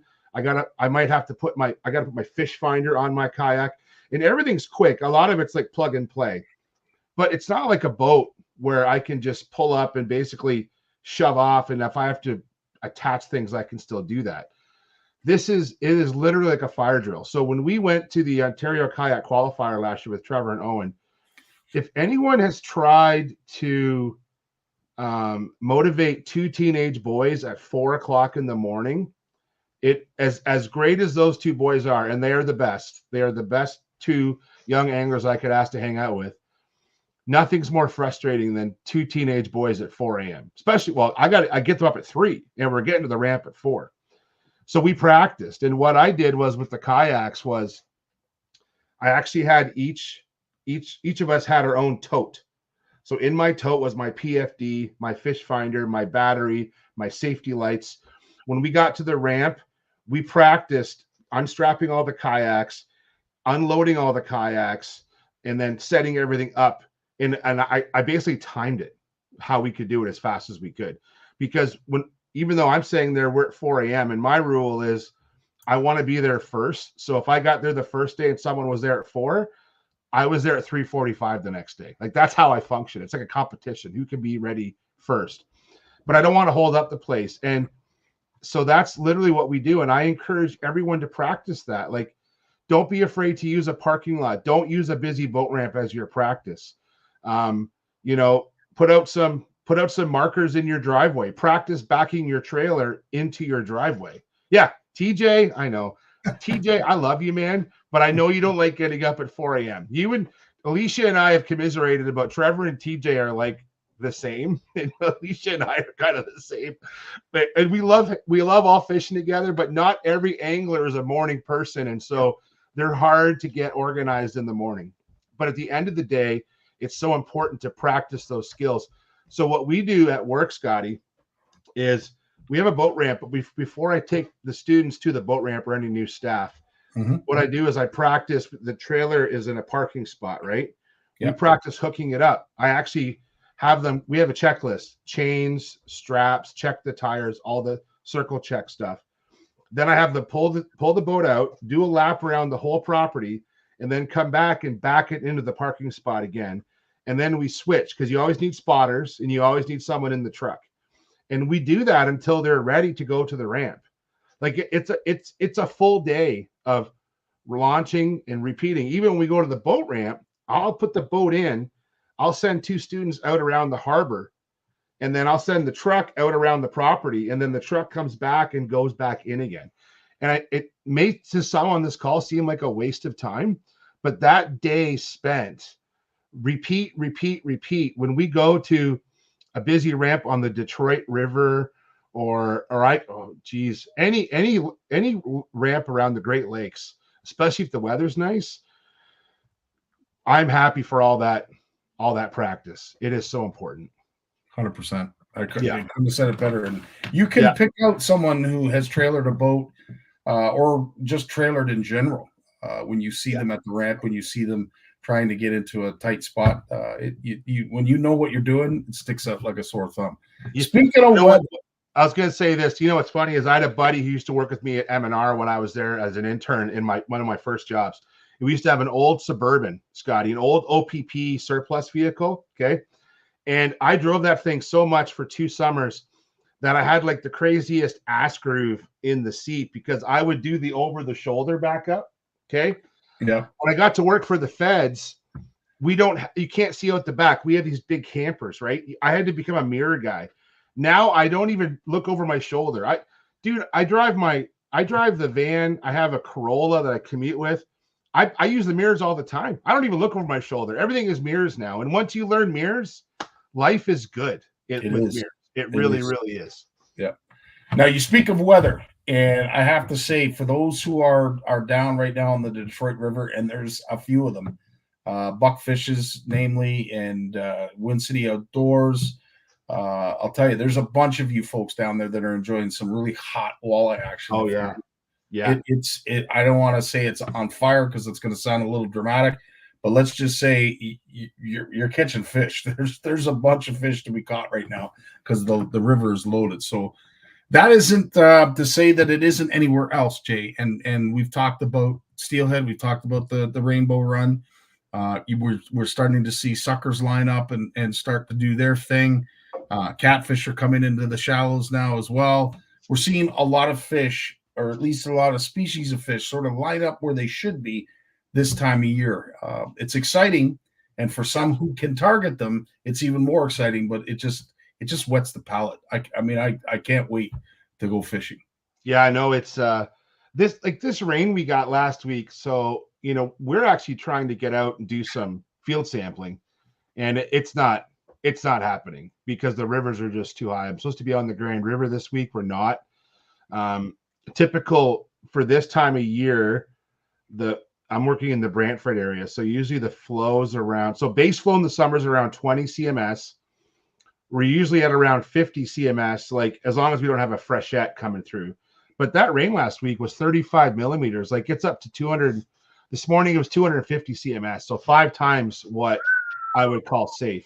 It's not like flooding over the banks. That's around 400 CMS, but it's definitely way too high to be working safely. And yeah, it's like, even with all the lack of snow this winter, like a lot of the fish, like the steelhead, were kind of they're early, but maybe I'm gonna say, Scotty, maybe a month early, especially the Lake Ontario tribs. Like I know they were coming in the fall, but the spawning window doesn't happen just with water level, and it needs temperature.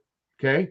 We also need length of day plays a role. We don't understand all of it that plays, but it definitely, with the rain we just had and the warm March we had, I'm going to predict that the spawning run in the Lake Ontario tribs, like some of the famous ones, Bronte, Duffins, Wilmot, it's going to be a little less than it has been before. It wasn't that long ago, man. 2-3 years ago, we had fish running up opening day because it was so cold, right? Yeah. So, these are all cyclical things, and we're just seeing a trend right now. But a lot of those fish, the good news is they will spawn. Those fish are going to spawn successfully. Those eggs are going to get a longer growing season, right? And so they're probably going to have more. We'll probably have a good year class from the winter that we had for steelhead, rainbow trout.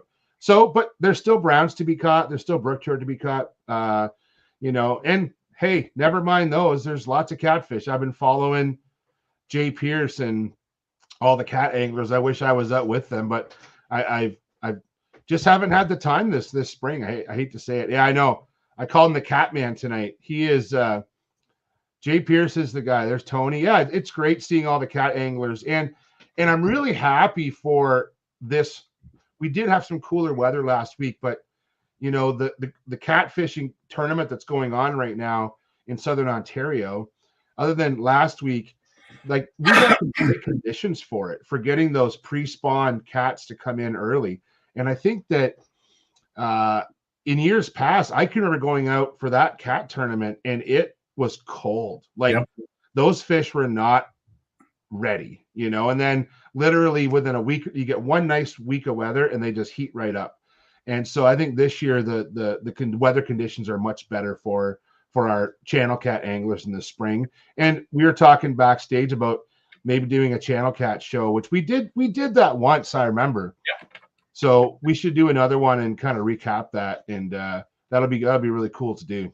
And maybe invite a guest or two to absolutely. Because as I said, when it comes to catfishing, I don't know a lot about it. To me, it's about bait selection. It's about having the right type of hook, proper snell, proper weight. There's a bunch of things, and we all need to learn. And I'm one of them because it's not something. Yeah, it is really an underutilized fish. Yeah.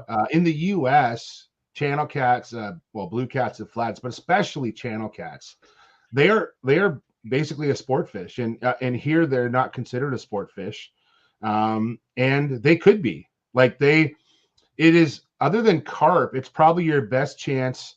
I guess salmon as well, so Chinooks, but it's probably your best chance at catching like a 20-pound class fish in Ontario would be a channel cat outside of carp. I'm going to guess, especially in the southern half of the province where we don't have like all the trophy pike fishing and trophy muskie fishing. I think channel cats, and they're also accessible to so many people, because most of the channel cats we're seeing pictures of are caught by shore anglers. Yeah. Isn't that cool? Like cool. You don't need a boat. You just need a good stout rod, some some heavy weights, some circle hooks, some shrimp, maybe some cut bait. Dew worms work pretty good too, you know, and that's all you need to do, man. So it's cool. Fun stuff as always. Jay, I can't get over how quickly our time flies here. Before I let you go though, is there anything else that you wanted to mention that's up? No, I'm good, man. Like if anyone's in the Woodstock area this weekend and you're not out catfishing, come on by Angling Outfitters and talk fishing. And yeah, I'm just going to be living vicariously. I'm hoping to get my new kayak soon. I want to get that outfitted. I'm hoping to have it before the May long. Like I say May long weekend, like it's a long time away. It's not, dude. It's a month away. And weekends are precious.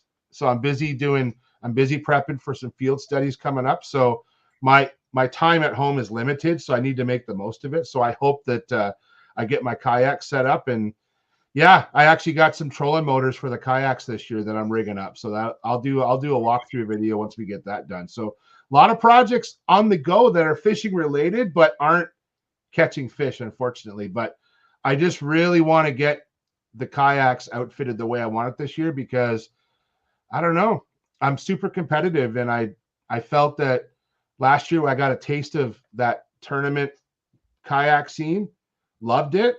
And now I want to be a little more competitive with it. So yeah, got to spend some time this spring doing that. Right on, buddy. Well, listen, we wish you all the best, all the luck, and we thank you so much for coming here each and every Monday as you do, and for all you do outside of what you do here at CFN on CFN Live. Jay, thanks so much, man. Can't thank you. Thanks for tuning in. It was a great show. Really enjoyed the dialogue tonight. See you next week. All righty, we got Moose coming up right after a word from our sponsor. See you later, Jay. What is Flash Boost? Shimano designed innovative Flash Boost technology. It keeps flashing, which attracts fish whether in a pause or while retrieving. The mirror plate, which is fixed by a spring inside the body, vibrates with the lure action to generate diffuse reflection. Even if you stop the lure action, the inner plate will move and continue to flash, giving the lure a sense of life and inviting a fish bite. This is Flash Boost.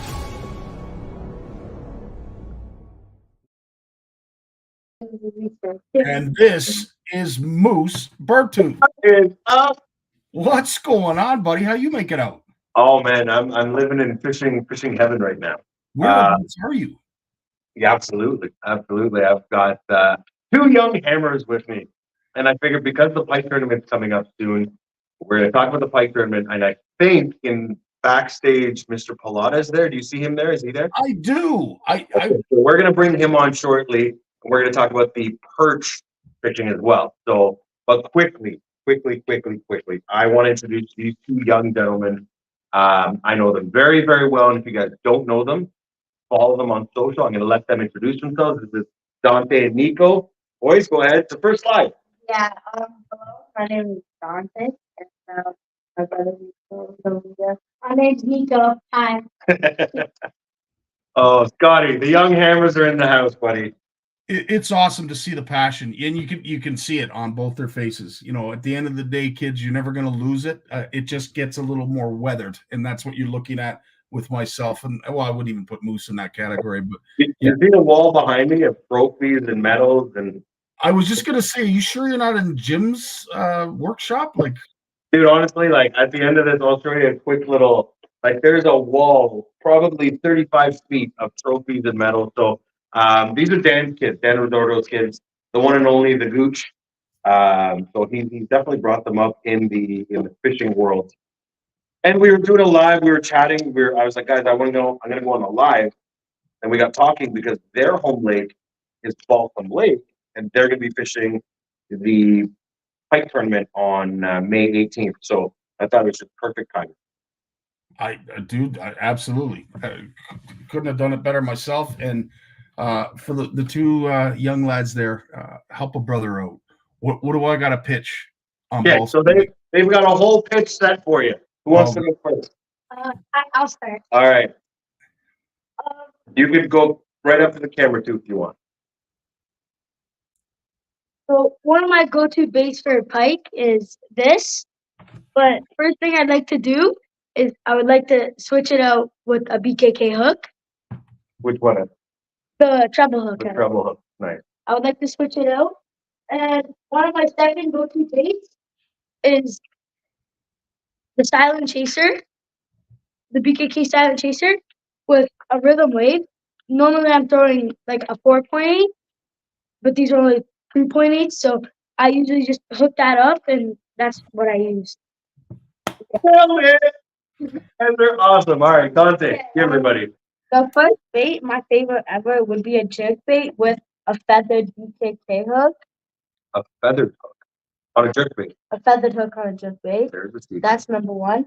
And then number two would be a rhythm wave, rhythm wave like my brother with a spinner, but usually a bigger sized hook. It's just a little bit small because that's all we have right That's now. the underspin. Underspin, BKK underspin. BKK underspin.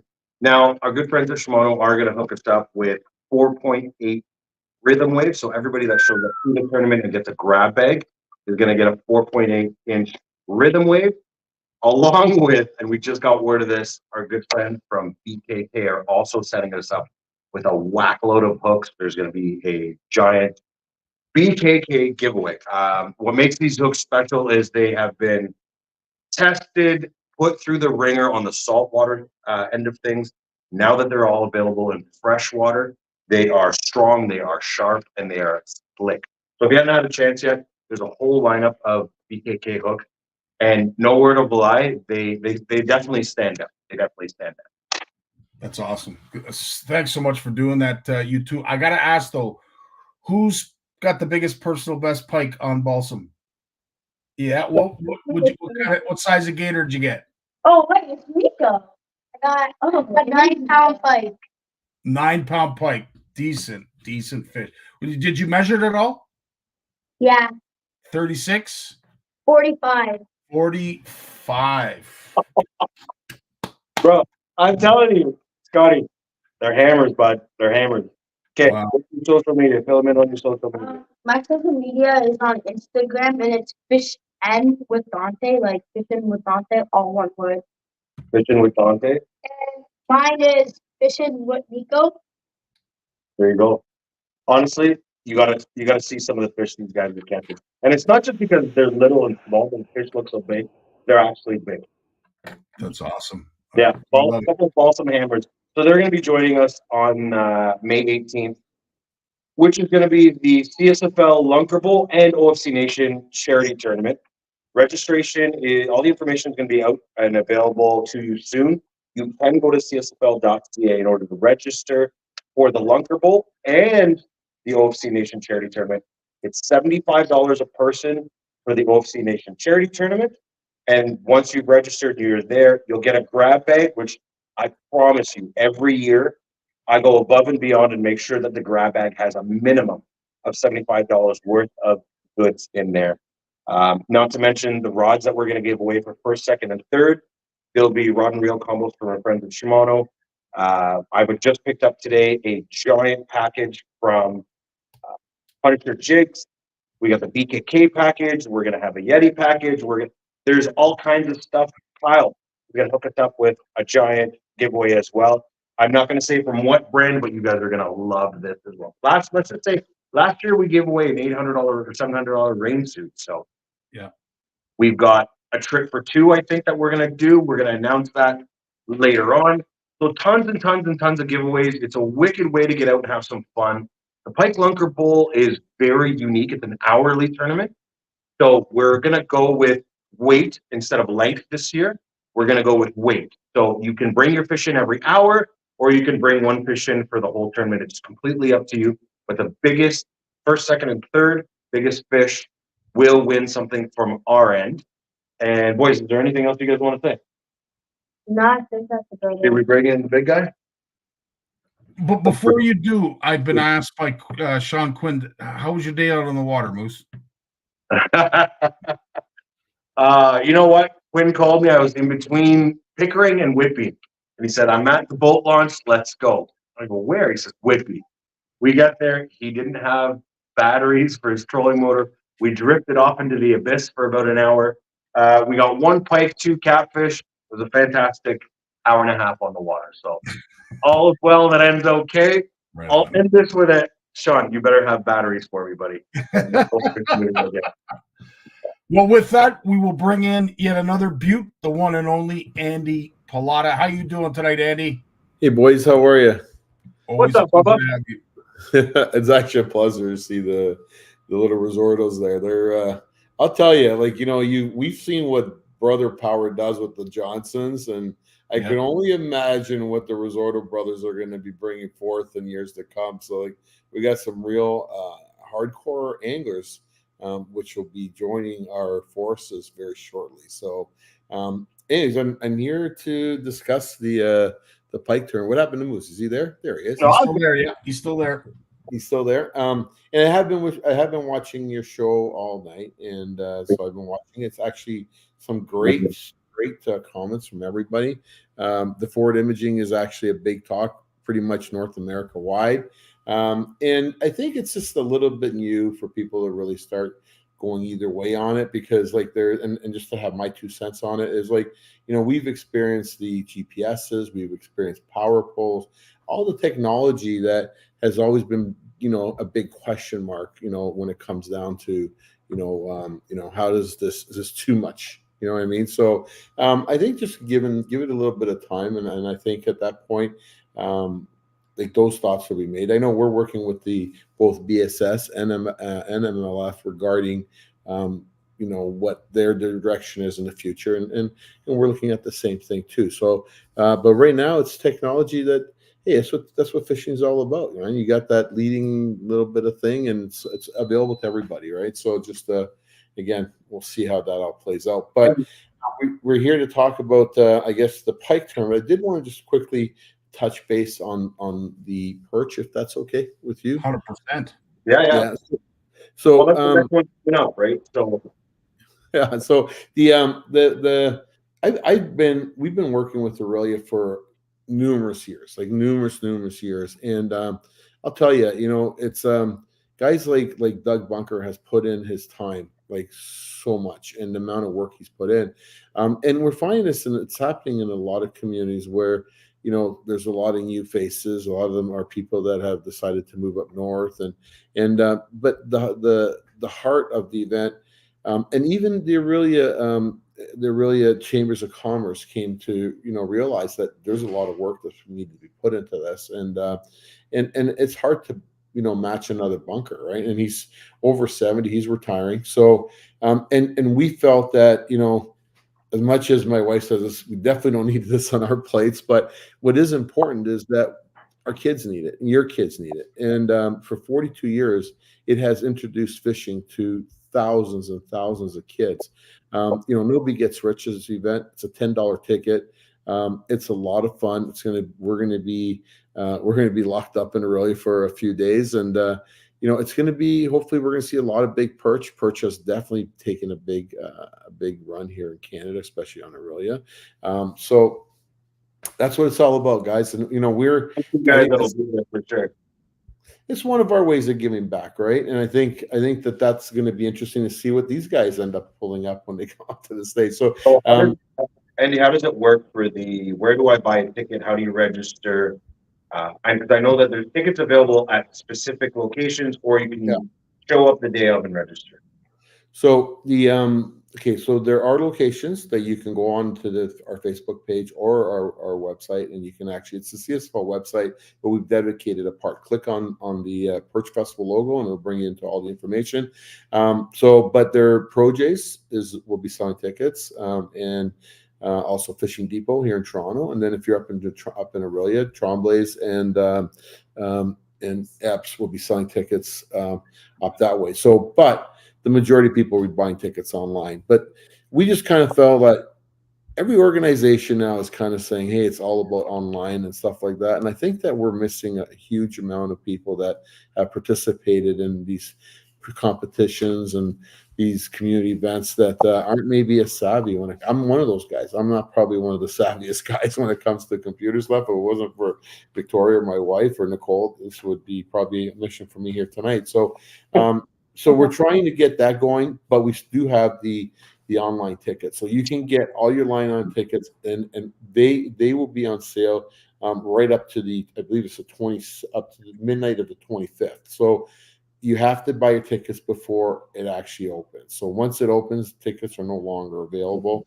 and either you want to buy them online or at the stores. And there's $10 for kids under the age of 15, and $25 for everybody above. Right. So again, we anticipate a lot more kids than adults, but it's a good thing, and we'd like to see more people get involved and introduce their kids to fishing. Hopefully, we get some really good weather. It's probably the best thing, right? So. Sure the fishing is going to be great and everybody's going to have fun. Talk to me about the prizes, the giveaways, and the money, So, the good. yeah, so What am I winning? we're going to be tagging 100 fish. So we're going to be out there tagging 100 fish. In the past, they've tagged a lot of fish, but we just kind of want to spread the wealth. And so what we did is we want to focus the event on the first weekend. So as you see and everybody look at it, the dates are that 26th, 27th, and 28th, right? Am I correct? So Vita's here in the background, so I might spin this on her. Anyway, so but anyways, she'll give me crap. So from the 26th to the 28th, that's the official dates. But the tags are prorated right up to Mother's Day, I believe. So it's the 20 Saturday before Mother's Day. So they're prorated. So they'll drop to $100 after the weekend, and they'll drop to $50 in the last week. So it's just, if you're up there and you're fishing, you catch a tag, it still gives you a chance. And you have to claim those at Tremblay. So you're going to go in with the fish, and you're gonna show them the tagged fish at Tremblay's. So we're also giving away, because I know Jason likes his kayaks, and we're going to be giving away because Doug really put a lot of work and effort in the on the online fish, catch a fish, take a picture type of deal. So our friends at Johnson's Outdoor were kind enough to sponsor the picture part of it. So we're going to give away an Old Town kayak. It's a Sportsman 120. It's worth $2,000. It's a nice kayak. And then that component will be going on the whole 2 weeks. So you'll be able to take a picture and just upload it to our Facebook page, show your fish. And that fish could be a tagged fish, which gets you a shot at 2 prizes. It's all about having fun at the end of the day. But the thing that I can tell you that everybody is really excited about, even up in Aurelia, is the Aurelia. What is very exciting is the fact that we're bringing back a weigh-in, right? So the weigh-in kind of disappeared over COVID. A lot of weigh-ins have disappeared over COVID. But just as much as all you guys love to hold those fish up, those kids love to hold. Look at the boys. You see the excitement in their face, and to see that, and see boys and girls come to the stage, seniors, all people come to the stage and hold those fish up, and feel proud of them, and that's what we're all about. Fishing isn't about age. It's not about religion. It's not about anything other than really, have fun. And this Perch Festival is exactly that. That's awesome, Andy. And as always, you come here bearing wonderful news for all of us anglers when it comes to participating in events like this, where we can take home a prize or two. But I have to say, on behalf of anglers who have participated in this tournament, have friends or what have you, dude, it is a real tip of the hat for you and your family to take on this event, because this was, and still is, one of the biggest events that I'm aware of in Southern Ontario when it comes to a derby / fishing tournament / fishing event. And we have a lot of plans. We moved it to the same place where we run our tournament. So we're going to be over in the we're going to be over at the Port Aurelia, and there's lots of boat dockage and stuff there. But there's still some construction going on. And I know a lot of people are upset about the cost of things in Aurelia, but we're going to find that a lot of those costs are going to probably follow us, not just there, but in a lot of different locations, whether you're in the Kawarthas and everything else. And I think probably the best way to go about it is coming together and working with groups like the CSIA, groups like OFAH, and stating our point, letting people know, hey, we get it. We understand that there's costs inflated in managing these things and whatnot. But I think it's important that, for all the money you guys are spending in marketing and bringing people to your town, you don't want to start throwing it the other way, right? Maybe add that money towards the parking and let people, fish and park and have some fun. And the thing is, I do want to reach out to our friends at Port oh my God, Bridgeport Marina. So they're going to be open during the whole Perch Festival, and they're going to be offering, I think, good rates, really, really good rates, like extremely good rates, and they're right in the channel. Right, so stuff like that. We got a lot of people involved. We got incredible prizes. Sonar units. We have everything, rods, reels. Like we got tons and tons and tons of stuff that we're going to be giving away, including cash. Right. So the big prize for the tournament is it's the brand new 12 WC12 Lund boat, and it's got a 99 mark on the back on a trailer. So the only challenge we're there right now is we don't know whether we're going to when it's going to come, because it's so new and it's so overwhelmingly wanted by all the dealers.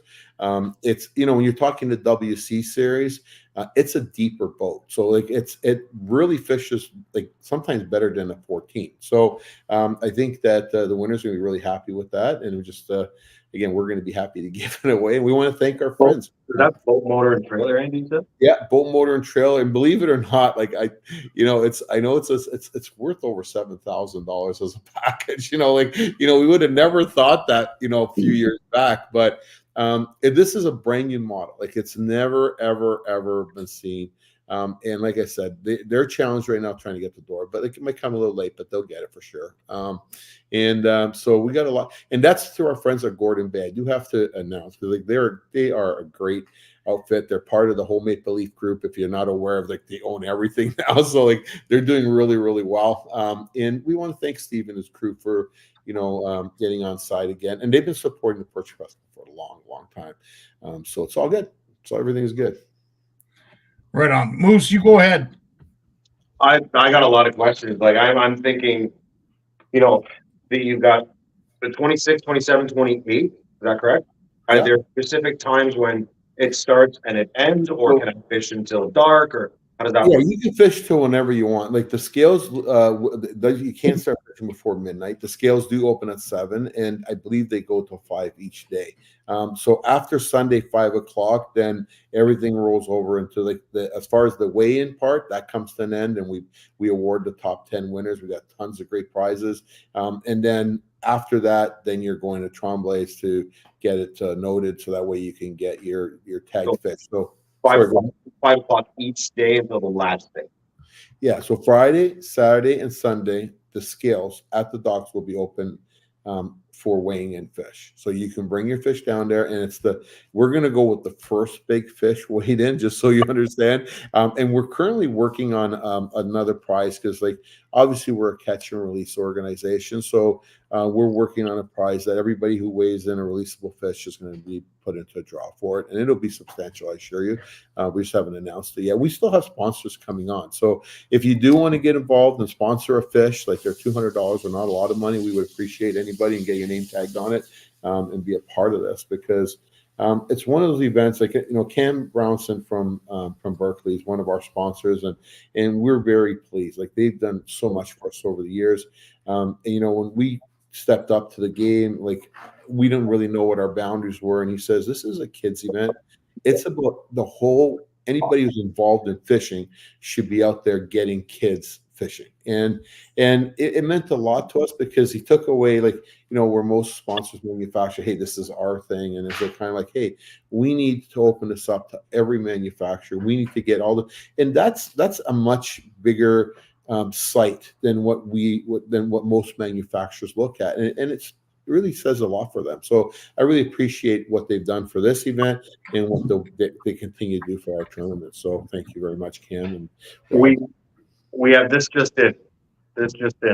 I think we just got a $500 fish. No. Yes. Who sponsored that? Yeah. Who sponsored that? So the two of us, DA, Durham Association, Gooch, and Moose, along with all of our friends and sponsors, we're going to sponsor one tag fish, $500, $1,000. Wow. $1,000, 500 each, $1,000 fish.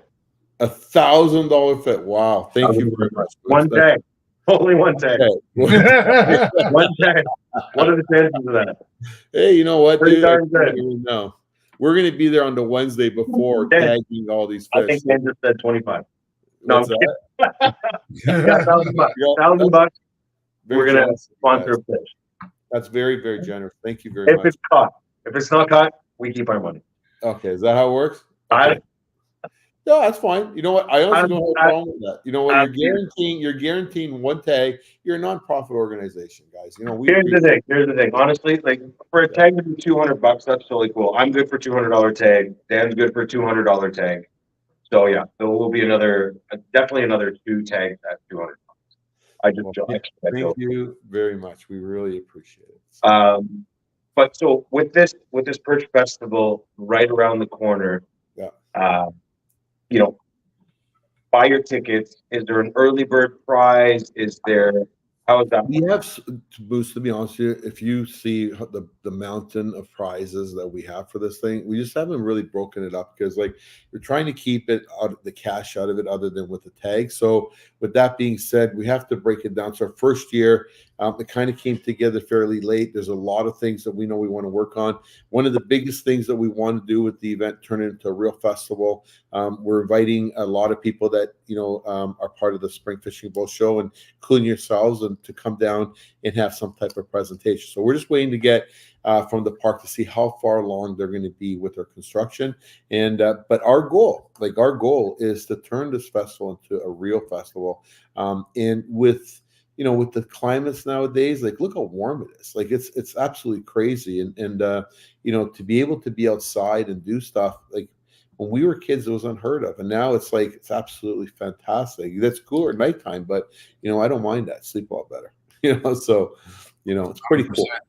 And as we've seen with some of the folks that are watching the broadcast, Joe Vitani brings up a great memory of fishing the Perch Derby and being on TV. I have to say there's a good number of us that have participated in this derby at one point or another, whether it was consecutive years when we were young, when we were old.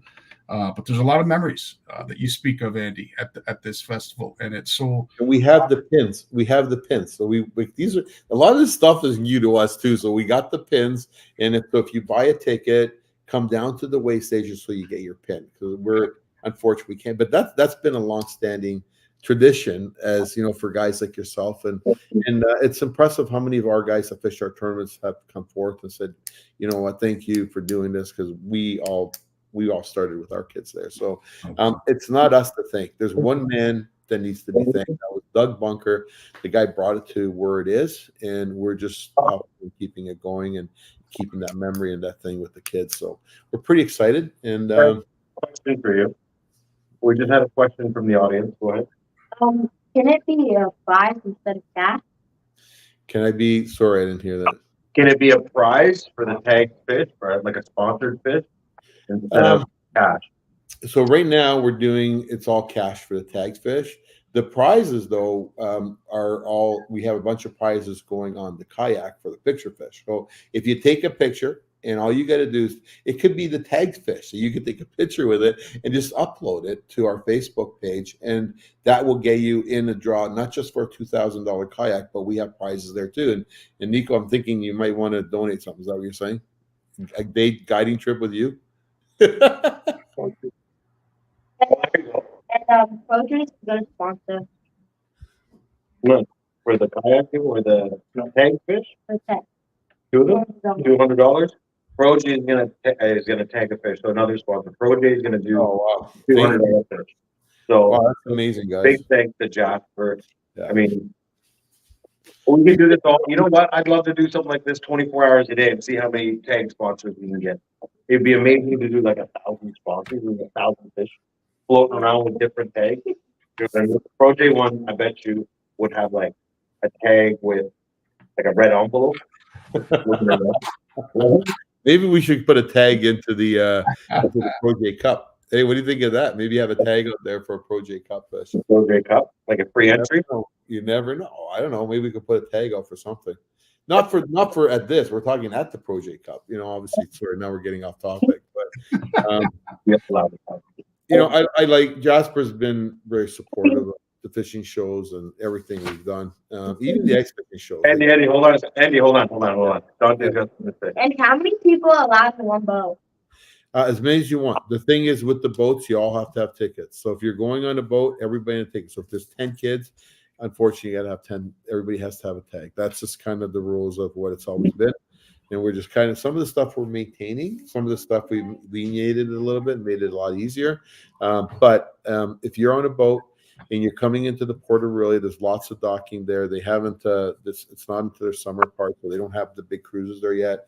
This really works fantastic with what they're doing. And if everything goes well here, Scotty, you might be happy because there might be another type of festival somewhere else next year, right? You never know.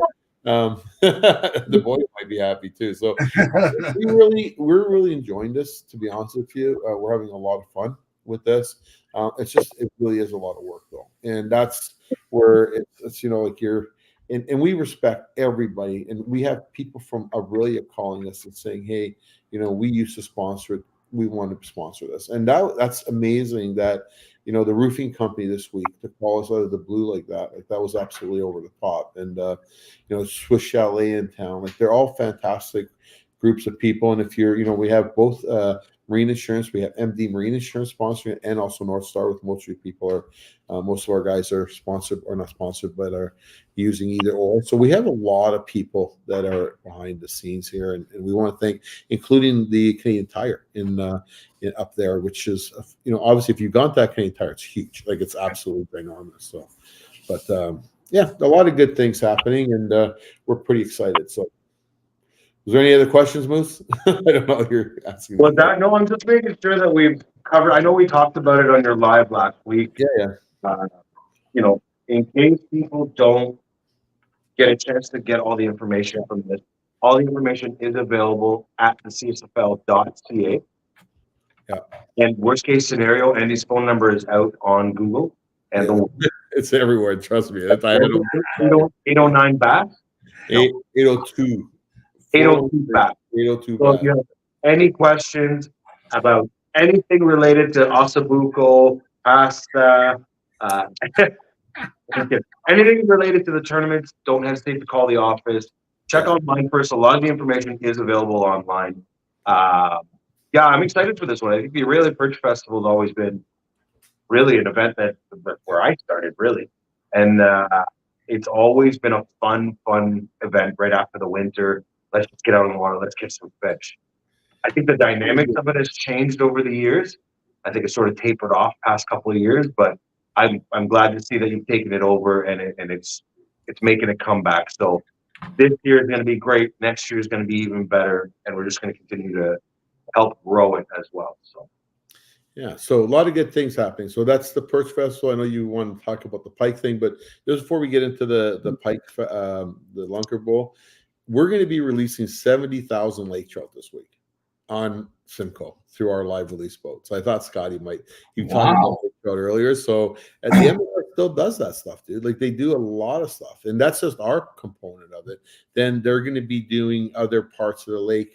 Where they back up to the lake and they just kind of dump them off. But Will Wagman, who I have to say was the one that started this with us a few years back, where we brought the fish out to deeper waters because, and ironically, I talked to John White at the weekend up at I was up at at Tremblay because they had a show there, and he was telling me, he goes he's got reports that the lake trout population is up, and the areas where we've been dumping them in the deeper water, the survival rate is huge. So we're pretty happy that we're being a part of it, and we don't get paid for that, just so people know. All right, that's part of our, again, for the people that are affiliated and work with us, and this is all the stuff that we do, and we thank everybody, because when you support us, it really allows us to do all these extra things that doesn't just look good on us, but it looks good on all our associated partners, whether you're an angler or whether you're an organization,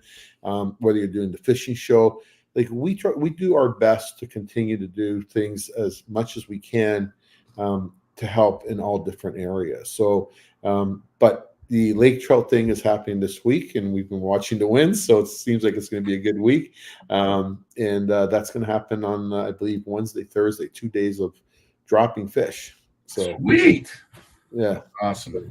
We've got a perch tip from one of our pros here. Oh, okay, go ahead. Yeah. Yeah, I can hold that, no problem. This is a rig up that I like to use. It's a drop shot, and I just got like a weight, and then I like to use these rhythm waves. I like to use it or Kitech, and I like to use it. And when I cast it out, I let it sink to the bottom, and I just bounce it off the bottom. And you can buy all these baits at ProJ's. Hold That's on. awesome. This is interesting to me because if you guys see the drop shot hook that he's got on, I don't know if I'm giving away a secret or not right now, but look at this hook. Okay, I'm gonna try to do this without falling. We're sitting on a boat right now. Actually, we're sitting on the Phoenix. I don't know if you guys ever seen Yeah. that Yeah. with this little kink in it. It's gold. It's gold. Keeps the bait I'm upright. getting this. Get away. Listen, Linda, there's no secrets here. You gotta find the fish, right? I gave it away, bro. I gave it away. Look, he's sweating. What do you got in your Your hand? dad's gonna kill you. Okay, more goodies. I have a silent chaser from BKK, and this is what I use all the time. Silent. And you just bounce it, or if they're moving faster, you can reel it slowly. You're very soft spoken, eh? I like it. I'm just teasing you. I like it. Too good, man. Too good. Fun. I mean, I'll have you guys on with me once a month. How's that? Yeah. Is that cool with you, Scotty? Sounds fantastic, buddy. I think that'll be fun, huh? Yeah. We'll come sit on the Phoenix. I mean, I got a tackle shop behind me. Why not? 100%. 100%. But no, like I said before, all the information for the Perch Festival is available online. Do not miss it. No, On it'll the be a net. lot of fun. It's going to be a lot of fun, and it's even though everything shows us 2 days or 3 days, it's actually a 2 week long event. So as far as the picture goes, like that gets awarded it'll be awarded on the Saturday before Mother's Day. It's when it all comes to an end. And again, Is this most creative or just the one that sticks out? You're just gonna pick a name out of a hat? we got a program that we used to use for our pro-ams for the Canadian Open, and it basically shuffles everybody around and shoots it out. So we have that that we could use, or we might just put all the names in a hat, depending how many names are in there. So unfortunately we were planning on doing a live tomorrow night. Not sure if we're going to be able to pull that off, only because I got to get ready for this dump for the MNR. But there will definitely be a live next week. We'll get more in depth on the prizes and where we're going to be and where we're at with that. And I believe the news station for Barrie is going to be doing a whole show on it. And on the Wednesday, they're coming out to do some stuff because we're going to be tagging fish and just showing everybody what we're doing. I think it's very important people know that we're being straight up here, and it's going to be a lot of fun. Right on. Yeah. Well, gentlemen, as I said, our time flies as it always does. We would love to have you guys back on here. Of course, as we get closer to the Lunker Bowl and the Pike Derby, we would love to talk a lot more about that. Some of the things that they can expect, the anglers, as well as perhaps maybe a fish fry. You know what, dude? I'll tell you right now, and for all the guys the fish fry that Scotty puts on during our Pike Bowl last year was absolutely Chris from Pride of Balsam, the marina there. He specifically asked if you're going to be there, and I'm like, "Yeah, I'm sure you'll be there, right?" He goes, like, just when you thought it was over, right? He comes out with another big tray of walleye fillet. Wow, and they were good, and you did it real, and even with all that rain that day, it was kind of scary to think, you know what, this might be a little bit not good with rain and frying oil. Perfect. It turned out really good, really good, and it was so crispy. It was like just so nice. Like it was, and I think you had more than enough for everybody. I think so too, Andy. But I'll be honest with you. You don't get this big, not being able to adapt. So whenever God throws at you, you got to find a way to get through it because we've got to eat. You know what I'm saying? Yeah, we got to eat. We got to eat. So are you bringing walleye again this year, or are we going to do some? It'll probably be a mix. It'll be a mix. We've got the Fish Point champion One and only Dante. He won the fish fillet competition at Andy's show this year. Awesome. You know what? That's pretty cool. You know, maybe we could do a couple of pike. You know, it'd be nice if we could get Scotty. Do you know how to fillet a pike? Not very well, but I do. A gentleman that you have a part of your staff is going to and has volunteered to carve up a few pike that are entered. So, and there's nothing wrong with that. Like, you know, like the thing is that one time, you know, when Boston first started up with these pike and all the Cork lakes, it was like, oh my God. And we're on Dalrymple, so it was like, you know, there goes our walleye population, or there goes our muskie population. So, you know what? There's nothing wrong with having a great shoreline. We encourage that even through our bass tournaments. For, you know, when you get a nice pike, just learn how to fillet it, and you know you're going to enjoy. These perch are going to be amazing. I'm telling you right now. So, but like I said, learn how. That's just one part of it. Even if you just do one fish fry a day, to all the parents that are out there listening, and even if you're out with a bunch of guys, just there's so many of these lakes have little islands, they're rock islands. Pull up to them, just pull over. And you just need like a little frying pan and one of these electric or gas little burners. Bro, who's got time for that? What's that? Who's got time for that? That's a lot of work. Just pull up. You know what? It makes it sound so easy. Pull up, catch a fish, open up the trunk. You sound like Sean Quinn right now. Sean Quinn has like a full setup, a full kitchen in the back of his truck. We do that on Dalrymple. I'm telling you, like, to do it with your kids or your grandkids, those are memories for the rest of your life, guys. Like, you know what? You can catch a fish all you want, and yeah, they're going to remember that fish they caught, but they'll remember that time when dad or grandpa or mom or almost burned the truck down on the side of the road trying to make fish. There you go. Just don't run out of gas. Scotty, I want to thank you very much for having us on. I think I'm going to do this once a month with the boys. I know time gets going pretty quick. You've been at this for quite some time now. So thank you very much for having me on. Boys. Thank you so much. Thank you. And thank you very much for giving us the opportunity to showcase the Perch Festival. And you know, thank you. Appreciate it, Scotty, and everything you do for us. Right on, Eddie. Alrighty. That is our show. The lads, thanks so much to Moose. Thanks so much to Andy for joining me as they have tonight and have done so in the past. As you can see, the Pilata family, they're never too busy to take on a new event. And when it comes to the Perch Festival, this is kind of a big deal. You know, for those like myself who grew up during the era at you know, when that event was at its highest peak, it's nice to see it coming back because, as Joe mentioned and a few others, there's a lot of great memories that are had there. On that note, thanks to Jim, thanks to Lawrence, thanks to Jay. As always, they come here every Monday and provide us a great amount of knowledge and vision and insight when it comes to fishing. I can't thank them enough for their time. And of course, Andy and Moose for stopping by and letting us know some upcoming events. In the meantime, I want everybody to have yourself a great week. You all deserve it. It's the weather is starting to get there. I know you're starting to get anxious for your target and favorite species. It's just around the corner. And as we just mentioned, May long weekend, it'll be here before you can blink. Stay safe. Have fun. Love you all. Take care of yourselves. We will see you right here next week on CFN Live. Take us away, Dave. Well, as much as I hate to admit it, I guess we've run out of time. So I've enjoyed it, but I'm going to do something I haven't done since season 1. Turn out the lights, the party's over. They say that all good things must end.